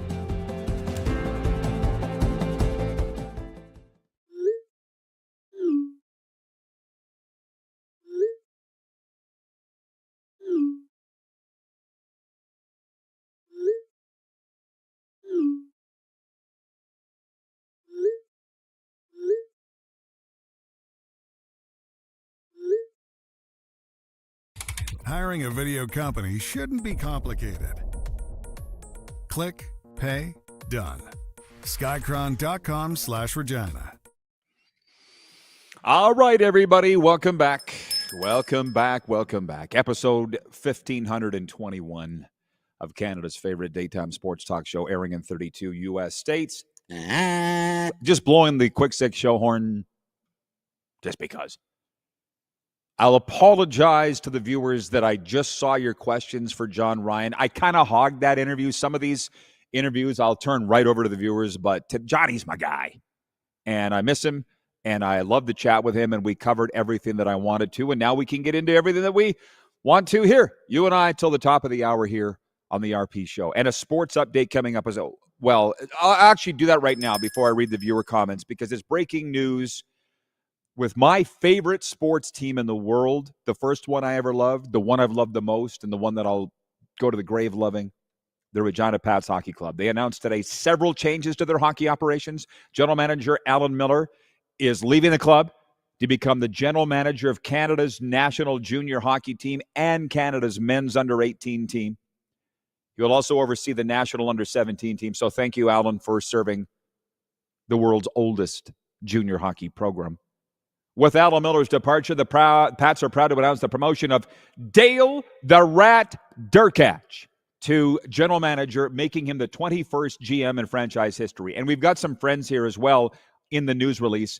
Tristan Fry has been promoted to assistant general manager, longtime supporter of ours. And Max Paddock, former Pats goaltender, has been named manager of hockey operations. How about that? So Dale Derkach, we've been trying, he's the all-time leader in points, 491 for the Regina Pats. We've been trying to hook up this summer, and he's busy. I guess busy. Doesn't feel busy, but I guess. Way to go, Dale, the new general manager of the Regina Pats. Now to baseball. After losing 2 of 3 weekend games at home to the lowly Chicago White Sox, the Toronto Blue Jays open a 3-game series tonight in Cleveland. Eric Lauer will be on the mound for the Jays while the Guardians counter with lefty Logan Allen. The sports update is for Heavy Gym. Every rep, every set, every drop of sweat, it's all part of the journey to becoming unstoppable. Join the movement at Heavy Gym and take your fitness to the next level. Visit heavygym.ca and let's get stronger together. Okay, so we'll be talking more and more and more NFL. As you know, we can't, just jump into these things right away. Just because in January the NFL said, "Hey, Rod, we'd like you talking more about us," we couldn't immediately do that when we had a plan. But training camps are opening up in a few weeks' time. I came up with my list of the top 10 stories in the NFL. Just mine. Darren feels that I nailed them, so that's cool. Moose. We can talk NFL as well as anybody. So the people, listen, I know, as a matter of fact, it just popped into my head. Let's jump over to the Western Dodge text line. New or used, Western Dodge has your next vehicle ready to roll. Visit the dealership or browse 24/7 at westerndodge.ca. And they've provided me a Dodge Hornet hybrid to drive for the summer, and it's amazing. I love it. I really do. It took me a while to figure out how to drive it.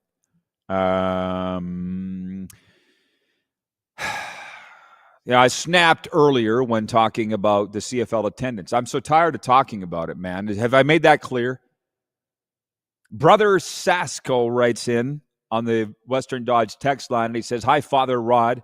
CFL attendance talk is like a social disease at Craven. It just won't ever go away." Well, as far as I'm concerned, it will. I'd rather talk about the NFL than crappy CFL crowds. Sorry, it's my show. Kirk in Toronto writes in, he says, "Hey, Rod, sorry I couldn't get out to Burlington to meet you last Friday, but maybe the next time you're in the greater Toronto-Hamilton area. Oh, and Rod, do you know where Jim Barker is?" Jim's around. I just talked to him last week. He's around. He'll be here Friday. Oh, a quick one from Daryl in Calgary. Daryl, statistician for the Stampeders. He writes in, "Rod, if people want to criticize the CFL for awarding a point on a missed field goal, which has been a rule for over a century, what do they think of rewarding a point for losing an NHL game? That is rewarding failure." Signed, Daryl Slade in Calgary. Because, Daryl, it's a football thing, and they just want to fight. Hockey people don't. Think about the changes. We went to 3-on-3 in overtime. My God. Any change in football, people, especially CFL fans, lose their ever pick in mind. And I'm just not here for it, man. I'm just not anymore. Done. Overtime is coming up next. And we'll get to more of your messages with positive things. Fire them up in the YouTube chat and the Western Dodge text line, 902-518-3033. We'll be right back here on Game Plus and streaming.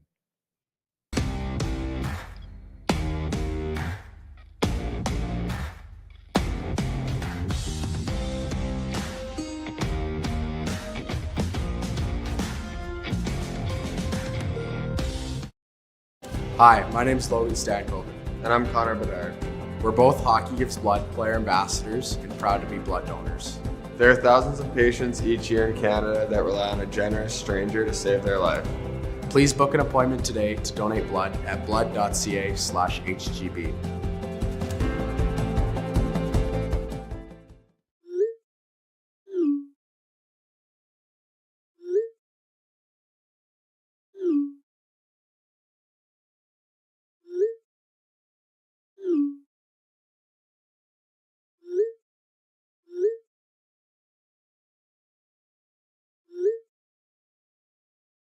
Hiring a video company shouldn't be complicated. Click, pay, done. Skycron.com/Regina.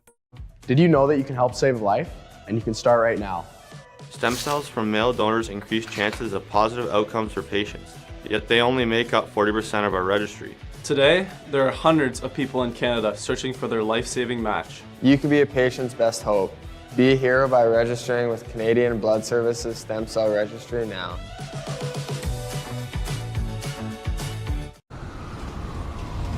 I'm Bridget Laquette. I'm a First Nation Olympic silver medalist, and I'm proud to represent Indigenous hockey players across Canada. Each year, hundreds of Canadians need a stem cell transplant from an unrelated donor to save their life. Anyone can have a hard time finding a stem cell match, but for Indigenous peoples, it can be even more difficult because just over 1% of prospective donors on Canada's stem cell registry are of Indigenous backgrounds. Be a hero. Join me and Hockey Gives Blood in helping to make a life-saving difference to those in need. Register today at blood.ca/beahero.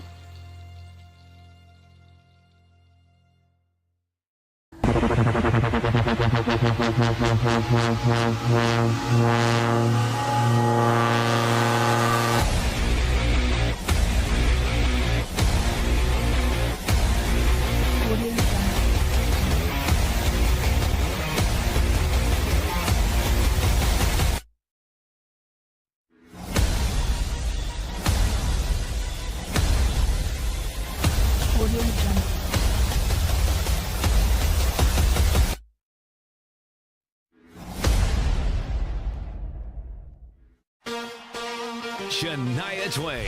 Let's go, girls. Live in Moose Jaw. Shania Twain. One incredible show. Live at Temple Garden Center, July 7th. With special guest, Lindsay L. Get tickets Friday, March 21st at 10 a.m. at the Temple Garden Center's box office or sasktix.ca. For more, visit ShaniaTwain.com. Honky Tonk legend Mark Chestnut. Celebrating 35 years of music. Joined by special guest Aaron Goodvin. June 28th at Temple Garden Center. Tickets on sale now at Temple Garden Center box office or online at sasktix.ca.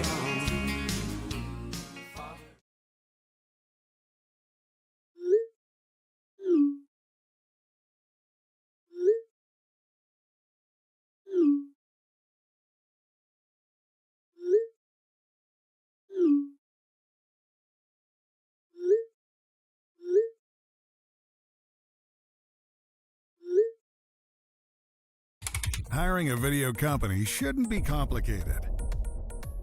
Click, pay, done. Skycron.com/Regina.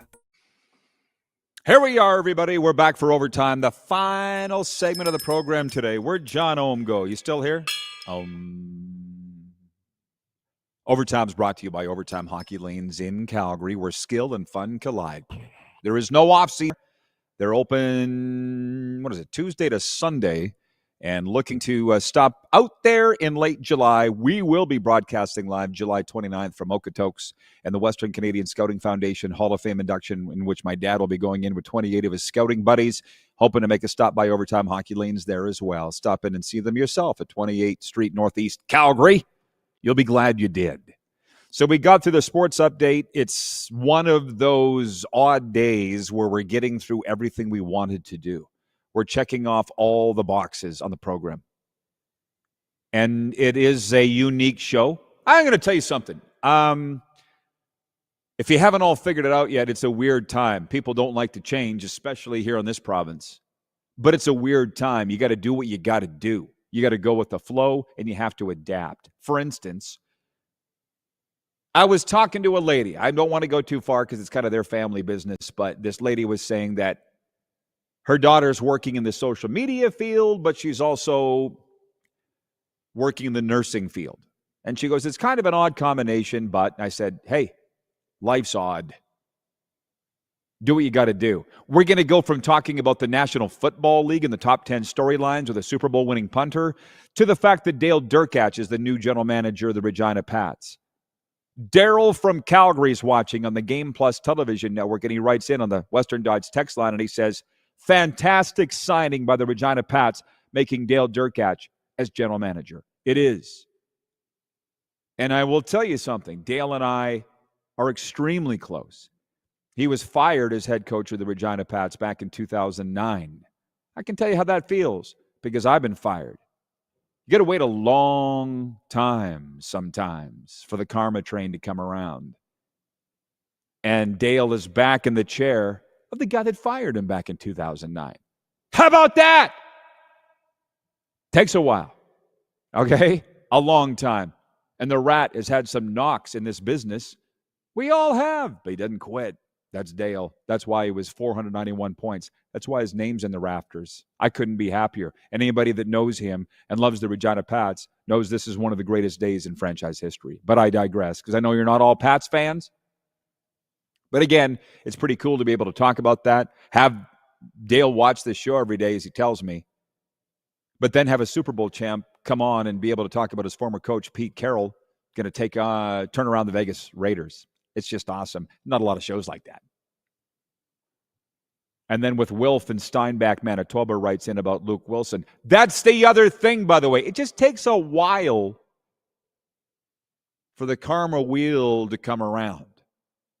You know, we all check each other out. That's why, Luke Wilson got a hold of me yesterday. Our conversation will remain private, other than to say he wanted to clarify some things he said. He wanted clarification on some things I said. And at the end of the day, we shook hands. And then I sent a text to John Ryan and said, what's this guy like? He goes, as you saw, he's in my teammate Hall of Fame. Aaron Rodgers is in there as well with John Ryan. See that whole 6 degrees of separation thing that you heard about in the world? Sports is like 1. So you better be a good guy or you're not going to last. So Wilf writes in from Steinbach, Manitoba on the Western Dodge text line, 902-518-3033. And he says, hey, Rod, Luke is a breath of fresh air. CFL needs better officiating. Too many borderline calls. Well, I don't get into the officiating because I've never reffed a football game. So I'll just pass along what you say. Don in Ottawa, Navy Don, writes in, and he says, it's the perception. Sorry, he goes, it's the persecution complex, Rod. The CFL people, especially the hardcore fans, always feel that their league is under some sort of threat. And any change, especially if it makes it look more NFL light, will just advance the demise of something they love. I don't know about that. I have a headache from thinking about how CFL fans think. I'm a CFL fan. They've got short man syndrome. That's what they have. Okay, they think everything that's said is a shot at them. And just so you know, I was in that fraternity, and I'm glad to be out of that small man fraternity, i.e., when Pat McAfee called the CFL State Fair football. Remember how upset I got? That's since we've been on the air with this show. And then, I went after Pat McAfee, and he's like, whoa. No. I'm just saying, because I love state fairs. I love it. I got defensive. I don't want to be that guy. And then I got to be with Pat McAfee at Super Bowl and realize he's a great guy. But I get the mentality. Here's the difference. I've walked in a lot of people's shoes. Now I'm walking my own. But I know where the CFL fans are coming from, and I'm tired of it. That's why I don't want to talk and bitch about the attendance. Thank God we've buried the expansion discussion, but it wasn't anything I said. Stuart Johnston, the commissioner, came out on his very first day and said, yeah, we're not doing it, which I always knew. But the former commissioner, Randy Ambrosi, wanted to purport this circus and have you all believe it was. I knew that it wasn't. I knew, okay? And I got trounced and exiled for just reporting the truth. And now Luke Wilson's going to change the world by reporting the truth for the first time. I say that tongue-in-cheek because I hope he does. He's a great guy, but nobody's been able to crack this CFL old guard thing that he's trying to do, so I wish him well. Jeff, the Stamps fan, writes in and says, will there be a show Monday or Tuesday? No Monday, but will be Tuesday. Wayne in BC says, I basically agree with you, Rod, on the rule changes in the CFL. My thing is I don't want the CFL to have identical rules as the NFL. Uncle. Thank God we're going off the air today. WCBL tonight. Saskatoon Berries at the Regina Red Sox. Get out and get a WCBL ticket tonight, folks. Medicine Hat at Weyburn, Lethbridge at Energy City, my Moose Jaw Miller Express at Sylvan Lake. Come out and see the hottest thing in the league. We're the Millers. Swift Current at Fort McMurray and Okotoks at Brooks. Thanks to everybody. You too, BW in Edmonton. See you tomorrow. Now I'm the whore and the pimp. That's where the money is. How about that?